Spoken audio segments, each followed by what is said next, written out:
Okay, so let's start our today's class. Okay, what we have seen yesterday. ગઈકાલે આપણે શું જોયું હતું? Power, empowerment, formal organization, evidence-based practice, change process, Okay. Okay, so let's do conflict. conflicts. Yes. So let's do a quick revision. Power જોયું તો power means ગુજરાતીમાં કે જે બી લેંગ્વેજમાં તમને ખબર હોય, what is power? Power no meaning શું થાય? Ability to Ability to control. control others. Yes. It is an ability to control others. તમારી જોડે કેવી એબિલિટી છે કે તમે બીજાને ઇન્ફ્લુઅન્સ કરી શકો છો, કંટ્રોલ કરી શકો છો, તો એને પાવર કહેવાય. Then different types of આપણે પાવર જોયા હતા કે આટલા ટાઈપ્સના પાવરનો યુઝ કરીને તમે બીજાને કંટ્રોલ કરી શકો છો, એની એક્ટિવિટીઝ એના બિહેવિયરને કંટ્રોલ કરી શકો છો. Then we have seen empowerment. What is empowerment? Individual. Yes, individual. Independent બનવાનું, confident. હા, કોઈ સામેવાળા પર્સનને આપણે ઇન્ડિપેન્ડન્ટ બનાવીએ છીએ, પોતાની માટે એ કશું કરી શકે. સો એ જે વસ્તુ છે ને એમ્પાવરમેન્ટ કહેવાય. સો આપણે એ એમ્પાવર કરવાના છે, આપણે ક્લાયન્ટ્સને અને બીજા લોકોને એમ્પાવર કરવાના છે, ટીચિંગ આપીને એમના માટે એડવોકેટ થઈને તો એ લોકોને આપણે એમ્પાવર કરવાના છે. દેન ફોર્મલ ઓર્ગેનાઇઝેશન જોયું તો ફોર્મલ ઓર્ગેનાઇઝેશન એટલે જે ઓર્ગેનાઇઝેશન્સ હોય એમને ચાલુ ચીલા ઓર્ગેનાઇઝેશન નહીં, વેલ કહીએ ને આપણે ફોર્મલ ટાઈપનું એવું ઓર્ગેનાઇઝેશન. તો દરેક ફોર્મલ ઓર્ગેનાઇઝેશનની અંદર એક મિશન અને એક વિઝન હોય જ. પછી ઓર્ગેનાઇઝેશનમાં એનો ફ્લો ચાર્ટ હોય કે જેનાથી આપણને ખબર પડે કે આપણે કેવી રીતે કમ્યુનિકેટ કરવાનું છે. એમાં પોલિસીઝ હોય, પ્રોસિજર્સ હોય, પ્રોટોકોલ્સ હોય, દરેક ઓર્ગેનાઇઝેશનમાં હોય. પછી સેન્ટ્રલાઇઝેશન બી જોવા મળે ઓર્ગેનાઇઝેશનની અંદર ને ડિસેન્ટ્રલાઇઝેશન જોવા મળે. What is decentralisation? People ને involve કરે decision. ડિસેન્ટ્રલાઇઝેશન એટલે કે તમારા ઓર્ગેનાઇઝેશનમાં તમે જે ક્લાયન્ટ સુધી બી જાઓ છો, એમના પણ ઓપિનિયન્સ લો છો અને પછી કશુંક ડિસિઝન લો છો, એટલે બધાને ઇન્વોલ્વ કરીને કશુંક નવું પોલિસી કેવું બહાર પાડો છો. બટ ઇન શોર્ટ ડિસિઝન મેકિંગમાં તમે બધાને ઇન્વોલ્વ કરો છો. અને વોટ ઇઝ સેન્ટ્રલાઇઝેશન? Organizer ના own decision હોય. Organization top level. યસ, એ લોકો ડાયરેક્ટ જ ડિસિઝન લઈ લે અને પછી એમ્પ્લોઈઝને કમ્યુનિકેટ કરી દે કે આજથી આ નવી પોલિસી છે કે નવા રૂલ્સ છે that you have to follow. એ કોઈને અંદર ઇન્વોલ્વ ના કરે. Then the important point is જે આપણે એથિકલ ઇશ્યુઝમાં બી જોયો હતો. What is the important point? Protocol ને policy follow કરવાના જ. આપણે જે પણ ઓર્ગેનાઇઝેશનમાં જોબ કરીએ છીએ, જે પણ એજન્સીમાં જોબ કરીએ છીએ, ત્યાંના પોલિસીસ, પ્રોસિજર્સ, પ્રોટોકોલ્સ આપણે ફોલો કરવા જ પડે. Otherwise yes we will be held liable. આપણા પર મતલબ એ લોકો ચાર્જીસ લગાવી શકે કે તમે અમારી પ્રોસિજર્સ, પ્રોટોકોલ્સ, પોલિસીસ ફોલો નથી કરતા. Then we have seen evidence-based practice. What is evidence-based practice? Research practice બતાવે છે કે જે કરી છે effective. Yes, there is an evidence. કશું કેવું એવિડન્સ છે, પ્રૂફ છે કે તમે જે પણ પ્રેક્ટિસ કરો છો એ બેનિફિશિયલ છે, એના ઇફેક્ટ સારા છે. તો એ એવિડન્સ બેઝ પ્રેક્ટિસ આપણે નર્સિંગ ફિલ્ડમાં આપણે યુઝ કરીએ છીએ કે જે પણ વસ્તુ આપણે કરીએ છીએ એનું એવિડન્સ છે, પ્રૂફ છે. દેન આપણે એ એવિડન્સના લેવલ્સ જોયા હતા કે ઇવેલ્યુએશન કે હા કેટલી હદ સુધીનું પ્રૂફ છે કે પ્રૂવ કરે છે કે ધીસ ઇઝ ગુડ પ્રેક્ટિસ. તો there are different types of levels, 7 levels આપણે જોયા હતા. The important point is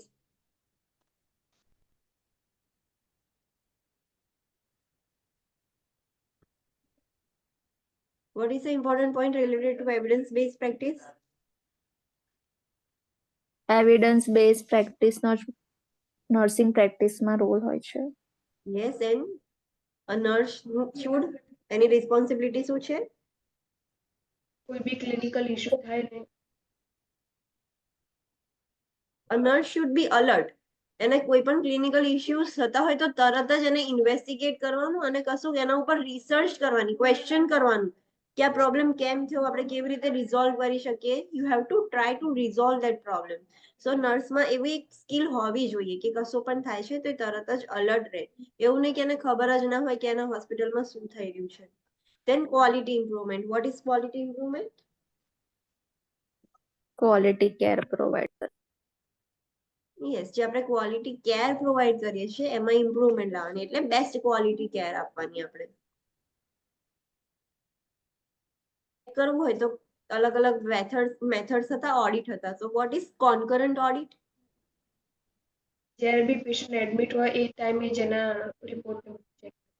yes, checking થાય. જ્યારે પેશન્ટ એડમિટેડ છે, હોસ્પિટલમાં છે, એ વખતે જ જે ઓથોરિટીઝ હોય, જે સુપીરિયર્સ હોય, એ લોકો ઇવેલ્યુએટ કરે, ઓડિટ કરે કે તમારી કેર કેવી તમે આપો છો, ઇન્સ્પેક્ટ કરે. તો ધેટ ઇઝ કોન્કરન્ટ ઓડિટ. અને રેટ્રોસ્પેક્ટિવ ઓડિટ મીન્સ પેશન્ટના ડિસ્ચાર્જ થયા પછી જે બી ઓડિટ.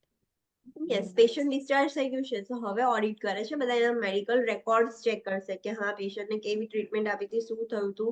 સમટાઈમ્સ તમે હોસ્પિટલમાં જોયું હશે કે અમુક પેશન્ટ ડિસ્ચાર્જ થઈ જાય ને પછી અમુક ઇશ્યુઝ જનરેટ થાય, તો એમઆરડીમાંથી એની ફાઇલ મંગાવે, બધું ચેક કરે. So that is the retrospective audit. Peer review means colleagues yes, colleagues. જોડેથી રિવ્યુ લેવાનું કે ભાઈ આ પર્સન કેવું છે, શું છે. હા, યસ. સો પિયર રિવ્યુ કરીને પણ આપણને ખબર પડી શકે છે, ઇવેલ્યુએટ કરી શકીએ છીએ એ કોઈ પણ ઓર્ગેનાઇઝેશનની કેર કેવી છે, ક્વોલિટી કેવી છે નર્સની જે પેશન્ટને આપી છે. સો પિયર રિવ્યુ બધાને આપણે પૂછીને કરી શકીએ છીએ. The important point that you have to remember in quality improvement is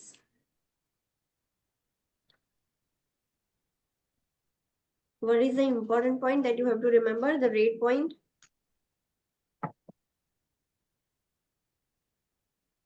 quality care જ ડિલિવર કરવાની ક્લાયન્ટને. ઓકે, પણ એ શેમાં હેલ્પ કરશે આપણને? ક્લાયન્ટની સેફ્ટીમાં અને Client ઓર્ગેનાઇઝેશનલ સેફ્ટી બી.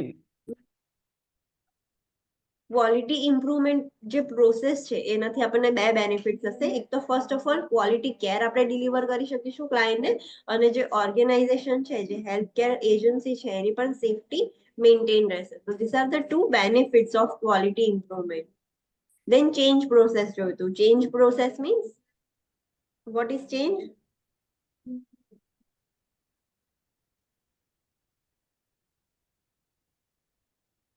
ચેન્જ એટલે શું? કોઈ બી બિહેવિયરમાં અલ્ટરેશન લાવી કરે છે. Yes. આપણે કશું બી બિહેવિયર ને તમારી રેગ્યુલર પેટર્ન્સ છે એને ચેન્જ કરવું હોય તો ધેટ ઇઝ એને એમાં કશાક અલગ અલગ ફેરફાર કરવા હોય, ઓલ્ટરેશન કરવા હોય, એને ચેન્જ કહેવાય. સો ચેન્જ જે પ્રોસેસ છે એના 3 ફેઝિસ છે. What are that 3 ફેઝિસ? Refreshing, unfreezing, moving કરે છે. ફર્સ્ટ ફેઝ કયો છે? અનફ્રીઝ. Unfreezing. તો ઓલવેઝ જે સિક્વન્સ હોય ને એમ જ બોલવાનું, તો તમને એ સિક્વન્સ યાદ રહે. એક્ઝામમાં નથી પૂછવાના ફેઝિસ, બટ કોઈ બી વસ્તુ જે સિક્વન્સ વાળી હોય ને એ સિક્વન્સમાં જ બોલવાની. તો એનાથી બેનિફિટ એવો રહેશે કે તમને સિક્વન્સમાં જ યાદ રહેશે. So that is unfreezing, moving or changing or refreezing. What comes under unfreezing? Unfreezing એટલે શું? પ્રોબ્લેમ Problem identify કરવા. Yes, કે કયો પ્રોબ્લેમ છે જેને આપણે ચેન્જ કરવો જોઈએ. તો that is identifying the problem. What is moving and changing? Planning and implement the જે પ્રોબ્લેમ થયો છે એના માટે તમે કેવા સોલ્યુશન્સ લાવશો એ બધું પ્લાન કરશો અને સોલ્યુશન્સ ને ઇમ્પ્લિમેન્ટ કરશો. So planning and implementation. And what is refreezing? Stability maintain રાખવાની, મતલબ જે રૂલ ફોલો કરવાના હોય કરવાના છે.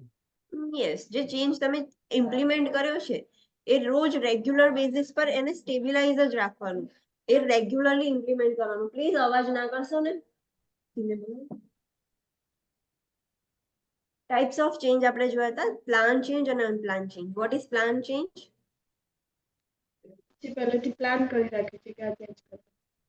યસ, એક પ્લાન કર્યું છે કે તમે એફર્ટ્સ લગાવશો કે આ પ્રોબ્લેમ છે અને આ સિચ્યુએશન છે અને મારે ચેન્જ કરવાની છે.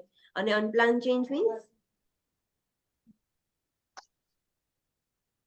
નોટિસ ના કર્યું હોય, નોટિફાય ના કર્યું હોય, પહેલા નોટિસ ના આપી હોય. નોટ નોટિસ આપવી. કોઈ On- person notice, without suddenly change થઈ જાય કોઈ એક્શન થ્રુ. હા, એ પર્સન નોટિસ નથી કરતું. લાઈક ચેન્જ થઈ ગયું છે, તમે કશું જોયું હોય તો તમને ખબર પણ ના પડે કે તમે એ વસ્તુ ચેન્જ કરી છે, અનનોટિસ્ડ જાય. એવું નહીં કે પેશન્ટને નોટિસ નથી આપી કે સ્ટાફને નોટિસ નથી આપી. It is not like that notice. એ તમે ઓબ્ઝર્વ ના કરી શકો. એમનેમ જ અનનોટિસ તમે શું કહેવાય અનઇન્ટેન્શનલી જ કશું ચેન્જ આવી ગયો છે, તો દેટ ઇઝ અનપ્લાન ચેન્જ. તમે કોઈ પ્લાન નથી કર્યો, એમની જાતે જ એ વસ્તુ થઈ ગઈ છે ચેન્જ, અને એ બી પોઝિટિવ મેનરમાં ચેન્જ થયો છે. Now this is important for the examination. Resistance to change. What is resistance to change? કોઈ બી ચીજ ચેન્જ કરવાની ના પાડે. એક minute, just a minute.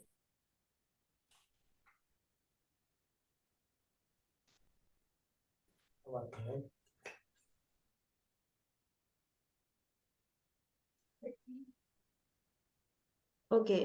Resistance to change means કે જ્યારે કોઈ પર્સન નવું ચેન્જ કે નવું એવું થાય છે તો એને રેઝિસ્ટ કરે છે, એને એક્સેપ્ટ નથી કરતું. That is resistance to change. આપણે રીઝન્સ જોયા હતા કે કયા રીઝન્સના લીધે રેઝિસ્ટન્સ આવી શકે છે. તો what are the reasons? Just list it out. Conformity, Conformity, dissimilar beliefs and values, habits, secondary gains, Secondary gains. yes, threats to satisfying basic needs and fear. આ બધા reasons છે કે જેના લીધે રેઝિસ્ટન્સ આવી શકે છે.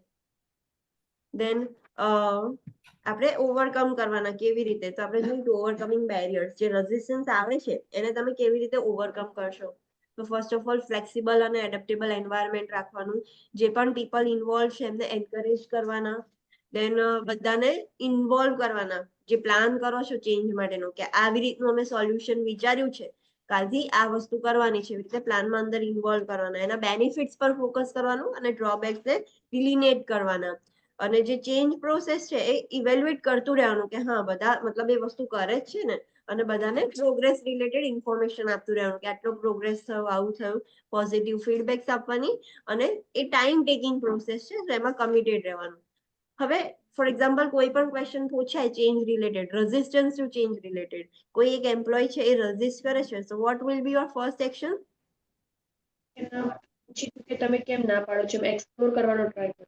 Yes, we have to explore. Direct જ એને શું કહેવાય કે કશા એક્શન્સ નહીં લેવી રહ્યા, એને સમજાવવા બેસી જાઓ છો કે એને મેનેજર જોડે મોકલી દો છો કે એ હેન્ડલ કરશે. Don't do like that. Being a registered nurse, તમારે પહેલા એક્સપ્લોર કરવાનું કે what is the reason four resistance to change. એનું રીઝન શું છે, અને અકોર્ડિંગ ટુ ધેટ રીઝન તમે બીજું જે સ્ટેપ હોય એ કરી શકો છો.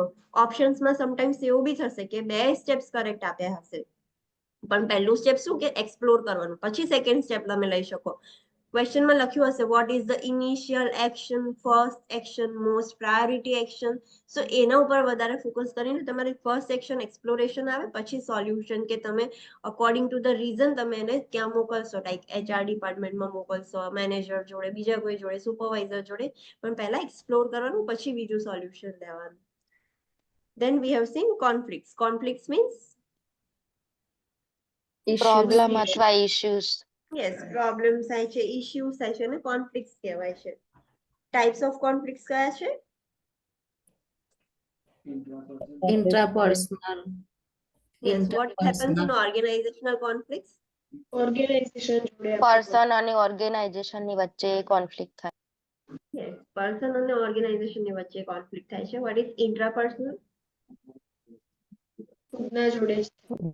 Yes, પોતાના જ જોડે કોન્ફ્લિક્ટ થાય છે. પર્સન વિધિન અ પર્સન, એમ એના અંદરની સાથે જ કોન્ફ્લિક્ટ થયું છે. ઇન્ટરપર્સનલ મીન્સ કોઈ બીજા જોડે. યસ, બે પર્સનની વચ્ચે કોન્ફ્લિક્ટ થશે. એ કોઈ પણ હોઈ શકે, નર્સ ક્લાયન્ટ, સ્ટાફ મેમ્બર્સ, બીજા કોઈ staff members, RN UAP, RN LPN, કોઈ પણ હોઈ શકે. Then modes of conflict resolution. Conflict resolution કેવી રીતે અલગ અલગ લોકો કોન્ફ્લિક્ટ રિઝોલ્વ કરે. So first was avoidance. એ અવોઇડ જ કરે, કે કોઓપરેટ બી ના કરે, ના એનું પોતાના કન્સર્ન્સ ગોલ બી સેટિસ્ફાય ના કરે. બે વચ્ચે જેના વચ્ચે કોન્ફ્લિક્ટ થાય છે, તો હું આ બાજુ કહેતી હોઉં તો સામેવાળું પર્સન બીજી સાઈડ નું કહેતું હોય, તો હું મારું પણ નહીં કરતી, મારું પણ નહીં કરું, તારું પણ નહીં કરું, કશું જ નહીં, અવોઇડ જ કરે કે મૂકી દો આ વાત. અકોમોડેશનમાં શું થાય? એડજસ્ટમેન્ટ. યસ, એડજસ્ટ થઈ જશે. સામેવાળાના જે ગોલ છે, સામેવાળું એવું કહે છે કે વી શુડ ડુ ધીસ, અને હું એવું કહું છું કે no we can not do this, પણ પછી હું અકોમોડેટ થઈ જઉં છું કે ઓકે તારા ગોલ આપણે સેટિસ્ફાય કરી દઈએ છીએ, મારા ઉપર ફોકસ નથી કરતો, અને એ લાસ્ટમાં ડિસઅપોઇન્ટમેન્ટ મળે છે, બીકોઝ એને રિટર્નમાં કશું જ નથી મળતું. એવરી ટાઈમ એને જ એડજસ્ટ કરવું પડે. Competition means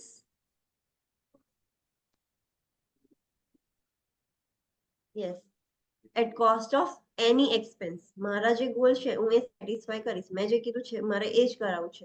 at any cost. I will not support your goals. So that is competition. અને કોમ્પ્રોમાઇઝ મીન્સ, હા, એક વચ્ચે પોઈન્ટ આવી જાય કે ઓકે તારું પણ નહીં મારું પણ નહીં, આપણે આવી રીતનું કરી દઈએ, કોમ્પ્રોમાઇઝ કરી દે બંને જણા અને એક સોલ્યુશન પર આવી જાય. તો બંનેના ગોલ્સ સેટિસ્ફાઈડ, મતલબ થોડા ઘણા સેટિસ્ફેક્શન થઈ જાય કે હા બંનેના ગોલ્સ થોડા થોડા અચીવ થઈ ગયા. સો that is all about modes of conflict. પછી આપણે રોલ્સ જોયા હતા બધા હેલ્થકેર ટીમ મેમ્બર્સના. તો નર્સિસના આપણે રોલ્સ જોયા હતા. There are lots of roles. આજે તમને ખબર હોવી જોઈએ કે what is your role. PSCP નો રોલ શું હતો? ડાયગ્નોસ અને treatment. What is physicians assistance role?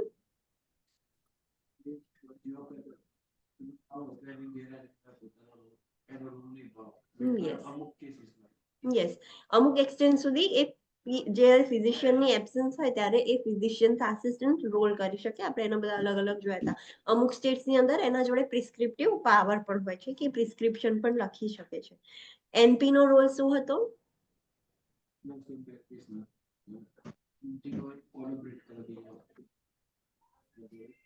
Speciality ડિપાર્ટમેન્ટમાં yes, એનું પણ કામ છે ડાયગ્નોસ કરવાનું, ટ્રીટમેન્ટ બી આપી શકે છે. બીકોઝ એ હાયર એવું એનું એજ્યુકેશન લીધેલું છે કે that is a nurse practitioner. એ અલગ અલગ સ્પેશિયાલિટી ફિલ્ડમાં વર્ક કરી શકે છે. અને સમટાઈમ્સ જરૂર પડે તો એનપી અને બીજા કોઈ હેલ્થકેર એજન્સી કે પીએસસીપી જોડે એમનું કોલેબોરેશન થયું હોય કે જ્યારે પણ એમને નીડ હોય ત્યારે એ હાયર કરી શકે છે. ફિઝિકલ થેરાપિસ્ટનું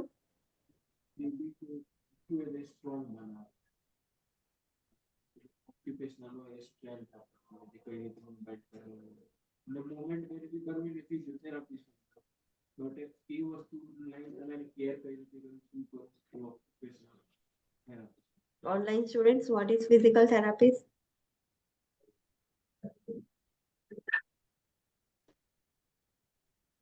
એક્સરસાઇઝ કરાવવાની, મતલબ ફિઝિયોથેરાપી નો જે રોલ હોય તે એ જ રોલ ફિઝિકલ થેરાપિસ્ટ. ઓકે, તો એક્સરસાઇઝ થ્રુ મસલ્સ, મોબિલિટીની સ્ટ્રેન્થ ને બધું કેવી રીતે ઇન્ક્રીઝ કરાવવાનું છે, કેવી રીતે એને મૂવમેન્ટ કરાવવાનું છે, બધું કામ છે physical therapist, that is physiotherapist. Occupational therapist શું કરશે? Daily activity.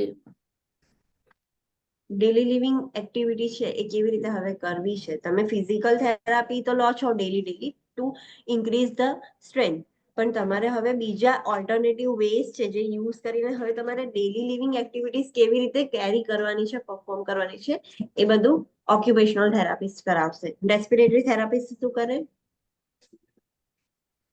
Ventilation Yes. and oxygen. Main કામ શું છે? વેન્ટિલેશન ઇમ્પ્રુવ કરવું અને ઓક્સિજનેશન સ્ટેટસ ઇમ્પ્રુવ કરવું. સ્પીચ થેરાપિસ્ટ નું કામ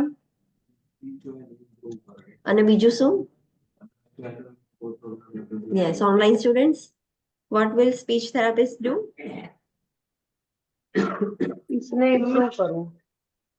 સ્પીચ ઇમ્પ્રુવ કરવું અને અધર દેન ધેટ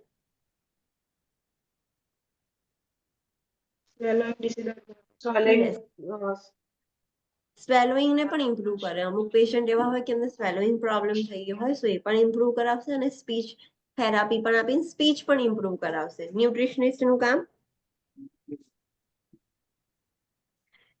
પેશન્ટના કન્ડિશનના અકોર્ડિંગ એનું ડાયટ પ્લાન રેગ્યુલેટ કરશે કે જેથી કરીને એનું ન્યુટ્રિશનલ સ્ટેટસ ઇમ્પ્રુવ થાય અને મેન્ટેન રહે.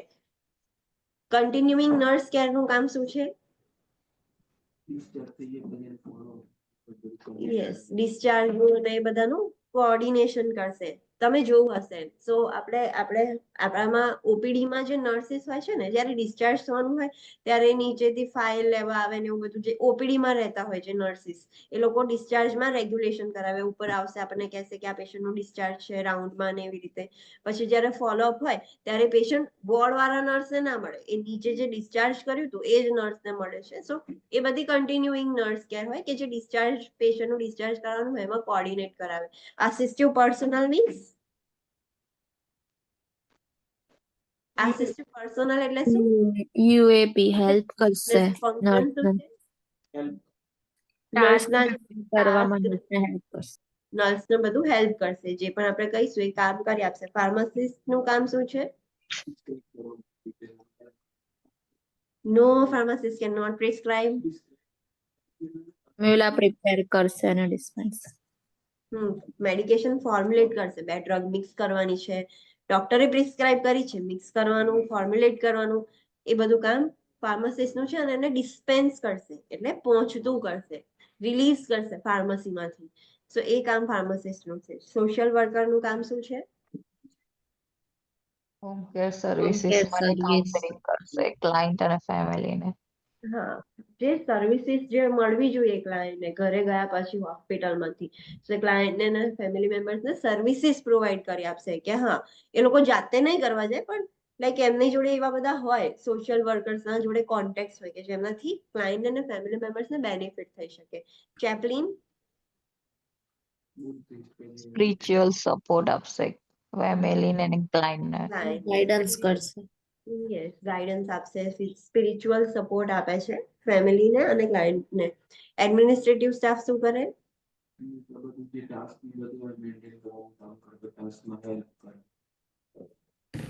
ડાયગ્નોસ્ટિક ટેસ્ટ કે એવું કંઈ કરવાનું હોય ને તો શિડ્યુલ સેટ કરશે ને અકોર્ડિંગ ટુ શિડ્યુલ પ્રોસિજર બધી સેટ. હા, તમારે કોઈ હોસ્પિટલમાં જવું હોય તો તમે ફોન કરીને નહીં પૂછતા કે મારે આ વસ્તુ કરાવી છે, તો ક્યારે આવવાનું, અપોઇન્ટમેન્ટ લેવી હોય તો એ બધું કોણ કરે? નર્સ આપે? ના, એડમિનિસ્ટ્રેટિવ સ્ટાફ કરે. સો કશી બી વસ્તુ, પ્રોસિજર, ડાયગ્નોસ્ટિક ટેસ્ટ કે કશું બી કરવાની હોય, કોઈ પણ સર્વિસ કરવાની હોય તો એ ક્યારે કરવાની છે, સ્કેડ્યુલ એનું ઓર્ગેનાઇઝ કરવું, બધું કામ સપોર્ટ કરવાનું બધું એ એડમિનિસ્ટ્રેટિવ સ્ટાફનું કામ છે. Okay, so any doubt till this? No. Okay, so let's start new topic, that is interprofessional collaboration. What do you mean by this heading? Heading થી શું ખબર પડી? Interprofessional collaboration. ઇન્ટરપ્રોફેશનલ તેમના જોડે કામ કેવું કરવું.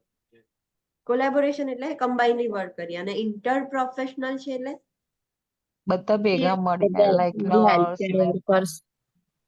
બધા ભેગા થઈને, બધા જ પ્રોફેશનલ પર્સન્સ ભેગા થઈને ટીમ બનાવીને વર્ક કરે. So that is interprofessional collaboration.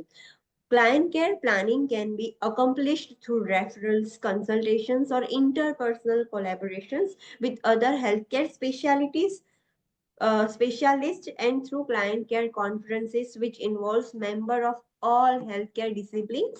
This approach helps ensure continuity of care. કોઈ પણ ક્લાયન્ટને કેર આપવાની હોય, પ્લીઝ આપવું. Kindly please mute yourself. કોઈ પણ ક્લાયન્ટને કેર આપવાની હોય તો બધા જ ભેગા થઈને, ક્લાયન્ટને અલગ રેફરન્સની જરૂર હોય, એ બીજા કન્સલ્ટન્ટ્સની જરૂર હોય, કે બધા સ્પેશિયાલિસ્ટ હોય, physical therapist, occupational therapist, doctors છે, નર્સ છે, જે લેબ ટેકનિશિયન છે, દરેક બધા સ્પેશિયાલિસ્ટ જેવા બધા હોય ભેગા થઈને એની કેરમાં ઇન્વોલ્વ થઈને જ્યારે કેર આપે ત્યારે એ કેર કન્ટિન્યુટી કેર એને મળી રહે, સારી કેર મળી રહે એને. So that is interprofessional collaborations, કે બધા ભેગા થઈને ક્લાયન્ટને કેર આપે છે. So interprofessional collaboration માં શું નેસેસરી છે? For example reports. રિપોર્ટ્સ એટલે રિપોર્ટિંગ કરીએ એ. હવે રિપોર્ટિંગ વગર તમે ક્લાયન્ટને કેર કેવી રીતે આપી શકો? કોઈ પણ બીજું પર્સન ક્લાયન્ટને કેર આપવા આવે છે તો એને તો ખબર હોવી જોઈએ ને. તો report is very important part of a interprofessional collaboration. So reports should be factual, accurate, current, complete અને organized. રિપોર્ટ્સ બધા જ ફેક્ટ્સ હોવા જોઈએ, કશું બી રોંગ ના હોવું જોઈએ, એક્યુરેટ હોવા જોઈએ, કોઈ મિસ્ટેક્સ ના હોવી જોઈએ, કરંટ હોવા જોઈએ, લાઈક રિસેન્ટ રિપોર્ટ્સ હોવા જોઈએ, કમ્પ્લીટ હોવા જોઈએ, ઇનકમ્પ્લીટ નહીં, અને ઓર્ગેનાઇઝ હોવા જોઈએ. કોઈ પર્સન ફાઇલ જોવે, એની ફર્સ્ટ હિસ્ટ્રીનું પેજ પહેલું છે અને એને પાછળનું પેજ લાસ્ટમાં મૂક્યું છે, તો દેટ ઇઝ ઓર્ગેનાઇઝ નથી. ક્લાયન્ટ પર્સનને ખબર જ નહીં પડે કે કેવી રીતે ક્લાયન્ટની કન્ડિશન જોવી. સો એક ઓર્ગેનાઇઝડ ફોર્મમાં હોવું જોઈએ.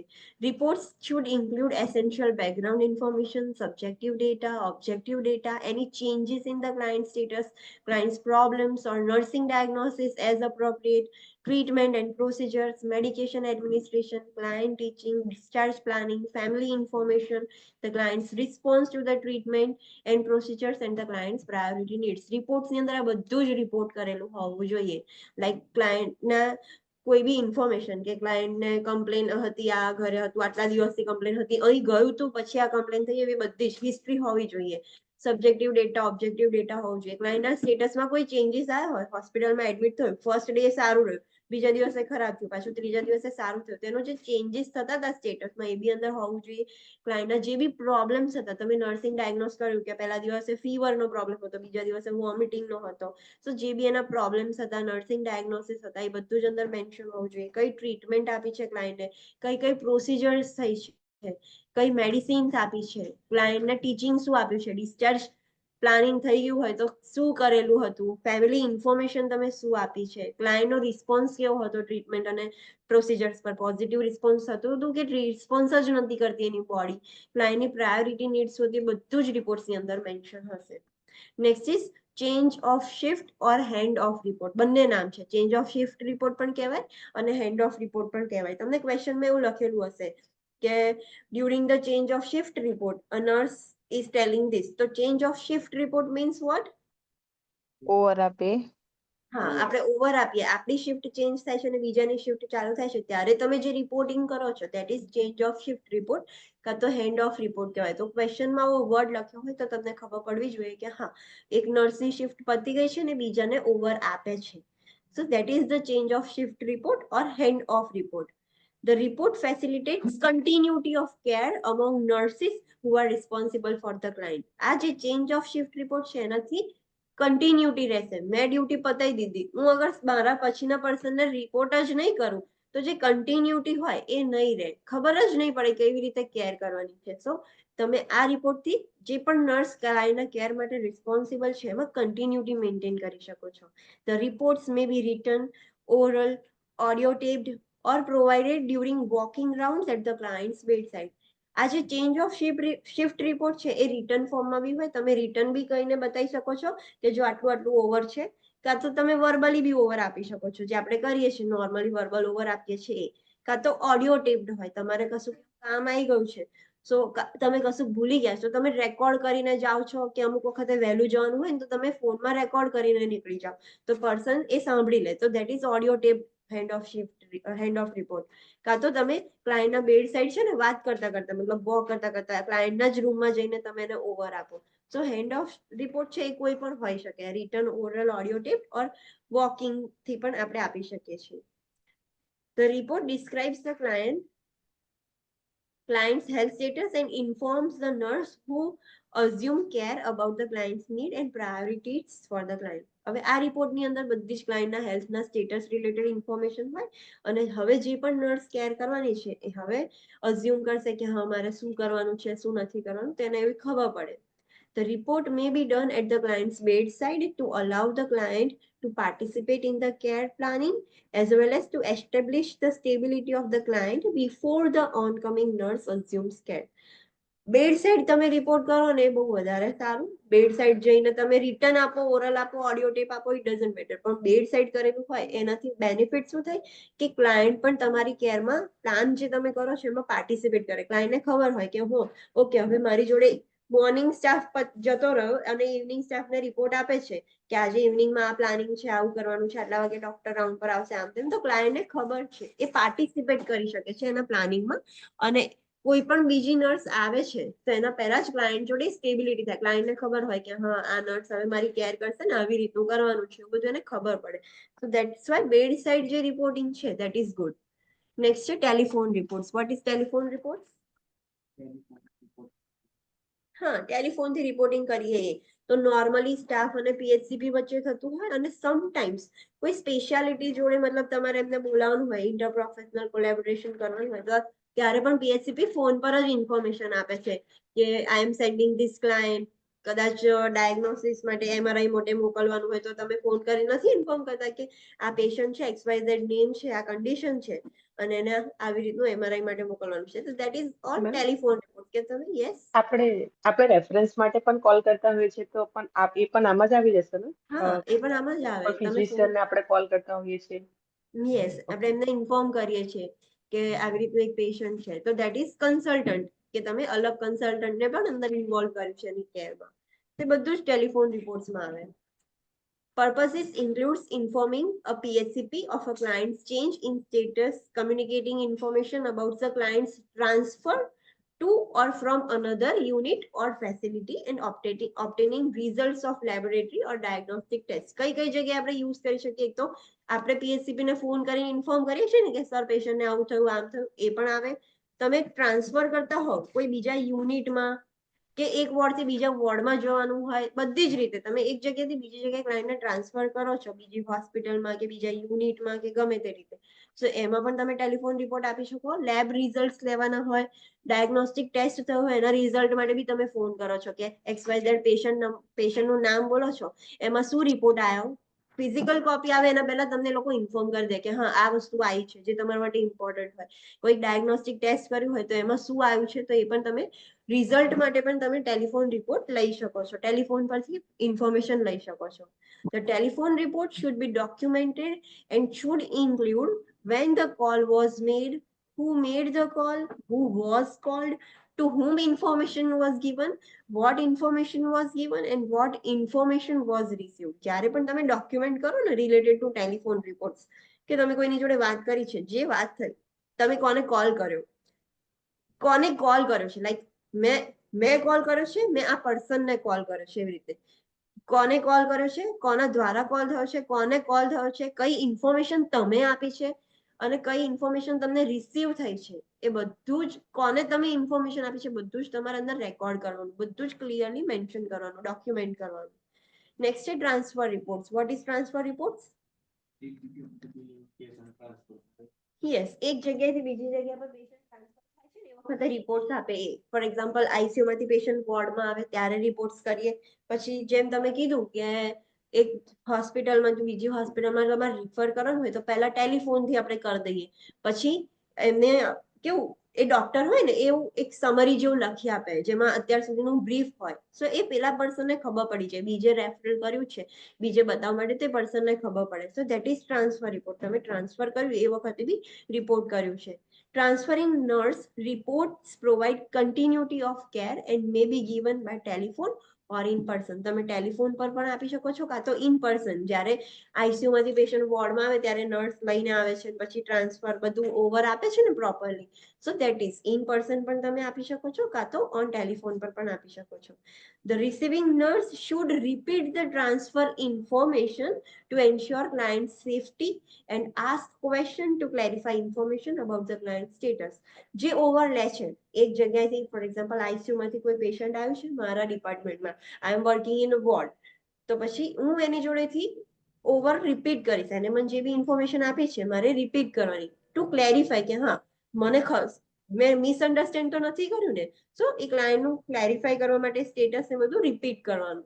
સો that is work of receiving nurse. So let's see box 7.6, transfer reports. Transfer reports ની અંદર શું મેન્શન હોવું જોઈએ?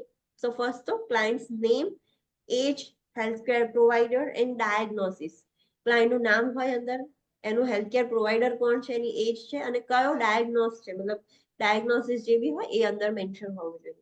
Current health status and plan of care. અત્યારે ક્લાયન્ટની હેલ્થ સ્ટેટસ શું છે અને અત્યારનો પ્લાન ઓફ કેર શું છે. Clients needs and priorities of care. ક્લાયન્ટની નીડ શું છે, ક્લાયન્ટને આટલા પ્રોબ્લેમ છે તો પહેલા આપણે આ સોલ્વ કરવાનું છે, સો that is the clients need, અને પ્રાયોરિટી શું છે એ એ અંદર બધું હોવું જોઈએ. Any assessment or interventions that need to be performed after transfer, such as lab test, medication administration or dressing changes. તમે જોવું હશે કે કોઈ પણ અસેસમેન્ટ કરવાનું હોય કે ઇન્ટરવેન્શન કરવાની હોય ટ્રાન્સફર પછી, તો એ પણ તમારે કહેવું પડે કે ડોક્ટરે કીધું છે કે આ લેબ ટેસ્ટ આટલા વાગે કરવાનો છે, પણ તમે તો અત્યારે ટ્રાન્સફર કરી દીધું, તો તમારે સામેવાળાને કહેવાનું છે કે આ લેબ ટેસ્ટ કરવાનું છે, આ મેડિસિન આલવાની છે અને આ ડ્રેસિંગ કરવાનું છે, કે જે બી હોય વસ્તુ એ કહેવાનું. નીડ ફોર એની સ્પેશિયલ ઇક્વિપમેન્ટ. અત્યાર સુધી જરૂર નથી કશી, પણ ડોક્ટરે કીધું હોય કે આટલા વાગે આ કરવાનું છે, આટલા વાગે નેબ આલવાનું છે, સો એ સ્પેશિયલ ઇક્વિપમેન્ટની જરૂર પડવાની હોય તો એ પણ તમારે પહેલેથી જ ટ્રાન્સફર કરતી વખતે જ ઇન્ફોર્મ કરવાનું. Additional consideration such as allergies, resuscitation status, precautionary considerations, cultural or religious issues or family issues. કોઈ એડિશનલ કન્સિડરેશન હોય, ક્લાયન્ટને કશી કે એલર્જી હોય તો એ પણ તમારે મેન્શન કરવી પડે અંદર. કોઈ રિસક્સિટેશન સ્ટેટસ હોય કે પહેલા ક્લાયન્ટને કાર્ડિયાક અરેસ્ટમાં ગયું હોય, રિસક્સિટેટ કર્યું હોય, એ બધું જ એમને ઇન્ફોર્મ કરવાનું, તો એ લોકોને ખબર પડે કે હા ક્લાયન્ટને એક વખત થયું છે, સો ક્લાયન્ટ આવી રીતનું છે કન્ડિશનમાં, કયા કયામાં પ્રિકોશન્સ લેવાના છે, એના કલ્ચર અને રિલિજિયસ બિલીફ શું છે, ઇશ્યુઝ છે, તમને ખબર જ ના હોય તો તમારે એ જાણવું જોઈએ. તો ટ્રાન્સફરમાં બધું જ કહેવાનું હોય. ફેમિલી ઇશ્યુઝ રિલેટેડ બી કહેવું પડે કે આની ફેમિલી છે, એમને આવો ઇશ્યુ એક વખત જનરેટ કર્યો તો એમને આ પ્રોબ્લેમ થતો હશે. તમે જોયું હશે હોસ્પિટલમાં જ્યારે ટ્રાન્સફર થતું હોય ત્યારે બધું જ ઇન ડિટેલ આપણે હિસ્ટ્રી આપીએ છીએ. તો ટ્રાન્સફર રિપોર્ટમાં આટલી વસ્તુ તો હોવી જ જોઈએ. નેક્સ્ટ છે એસબાર ફોર્મ. સો એસબાર ફોર્મમાં શું હોય? What comes under SBAR? પેશન્ટની ડિટેલ હોય, સિચ્યુએશન હોય, બેકગ્રાઉન્ડ હોય, આપી હોય, એને કોઈ પણ પ્રોબ્લેમ આપણે હેન્ડઓવર આપતા હોય ત્યારે તે બધી જ વસ્તુ ઇન્વોલ્વ થાય એમાં. યસ, પેશન્ટના situation related, background assessment, recommendation, એના રિલેટેડ બધી ઇન્ફોર્મેશન આપીએ છીએ. જ્યારે આપણે ક્યાંક ટ્રાન્સફર કરતા હોઈએ, ક્યાં તો ક્યાંક મૂવ કરતા હોય ત્યારે એસબાર ફોર્મ હોય જ. So it is the part of interprofessional collaboration. So SBAR, a communication model, is a structured and standardized communication technique that improves communication among team members when sharing the information of client. એકદમ standardise communication technique છે, આમાં કશું miss ના થાય. અને જેટલી જોઈએ એટલી બધી જ પેશન્ટ રિલેટેડ ઇન્ફોર્મેશન હોય, વધારાનું કશું જ ના હોય. જ્યારે તમે એક મેમ્બરથી બીજા મેમ્બરને ઇન્ફોર્મેશન આપવાની હોય ત્યારે તમે એસબાર ફોર્મ યુઝ કરો, that is the best thing. એસબારમાં શું આવે? So SBAR includes up to date information about the client situation. ક્લાયન્ટની સિચ્યુએશન રિલેટેડ બધી જ અપ ટુ ડેટ ઇન્ફોર્મેશન હોય, બેકગ્રાઉન્ડ ઇન્ફોર્મેશન હોય, અસેસમેન્ટ ડેટા હોય અંદર, રેકમેન્ડેશન્સ હોય, જે બી કેર રિલેટેડ હોય, લાઈક ટ્રીટમેન્ટ, મેડિકેશન, કઈ સર્વિસીસની જરૂર હતી, કઈ સર્વિસીસ થયેલી છે, બધું જ અંદર પેશન્ટ રિલેટેડ બધી જ ઇન્ફોર્મેશન હોય in SBAR form. So that is the best communication tool કે જ્યારે તમે કોઈને ક્યાંક ટ્રાન્સફર કરતા હો, એસબાર ફોર્મ હોય તો તમે એક જ ફોર્મમાંથી બધી જ ઇન્ફોર્મેશન આપી શકો છો. Okay, so that was all about interprofessional collaboration. Next is interprofessional consultation. So what is this?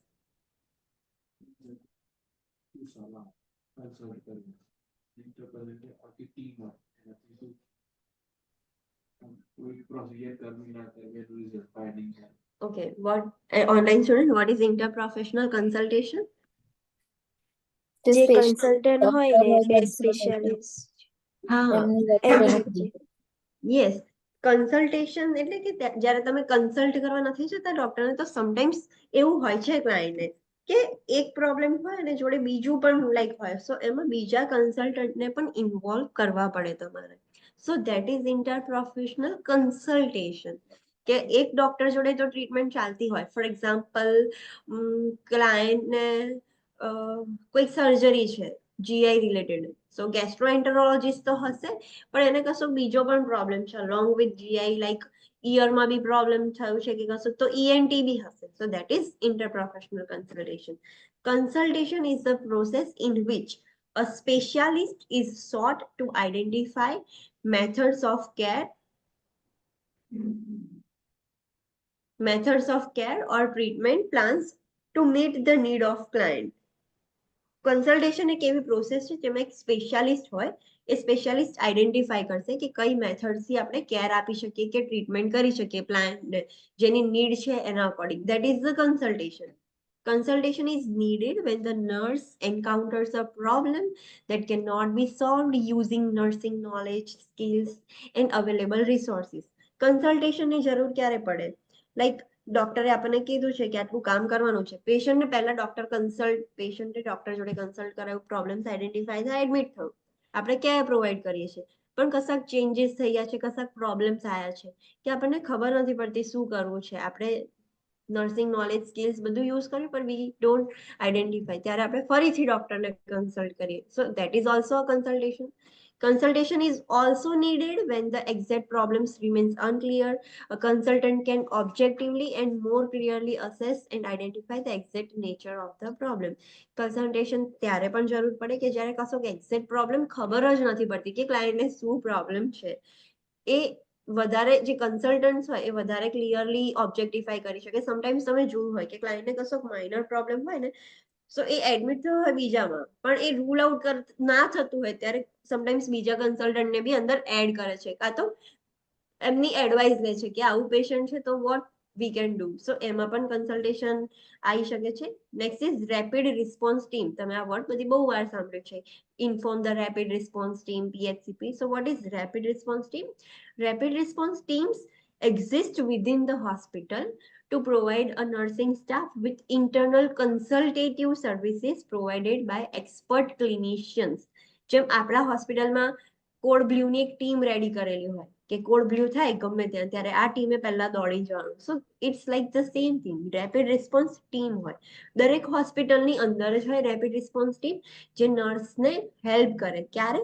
કે જ્યારે અંદરની અંદર એમને કશીક જરૂર પડે, કન્સલ્ટેટિવ સર્વિસીસ ની જરૂર પડે, ત્યારે બધા એક્સપર્ટ ક્લિનિશિયન્સ ભેગા થઈને એ વસ્તુને સોલ્વ કરે. So that is the rapid response team.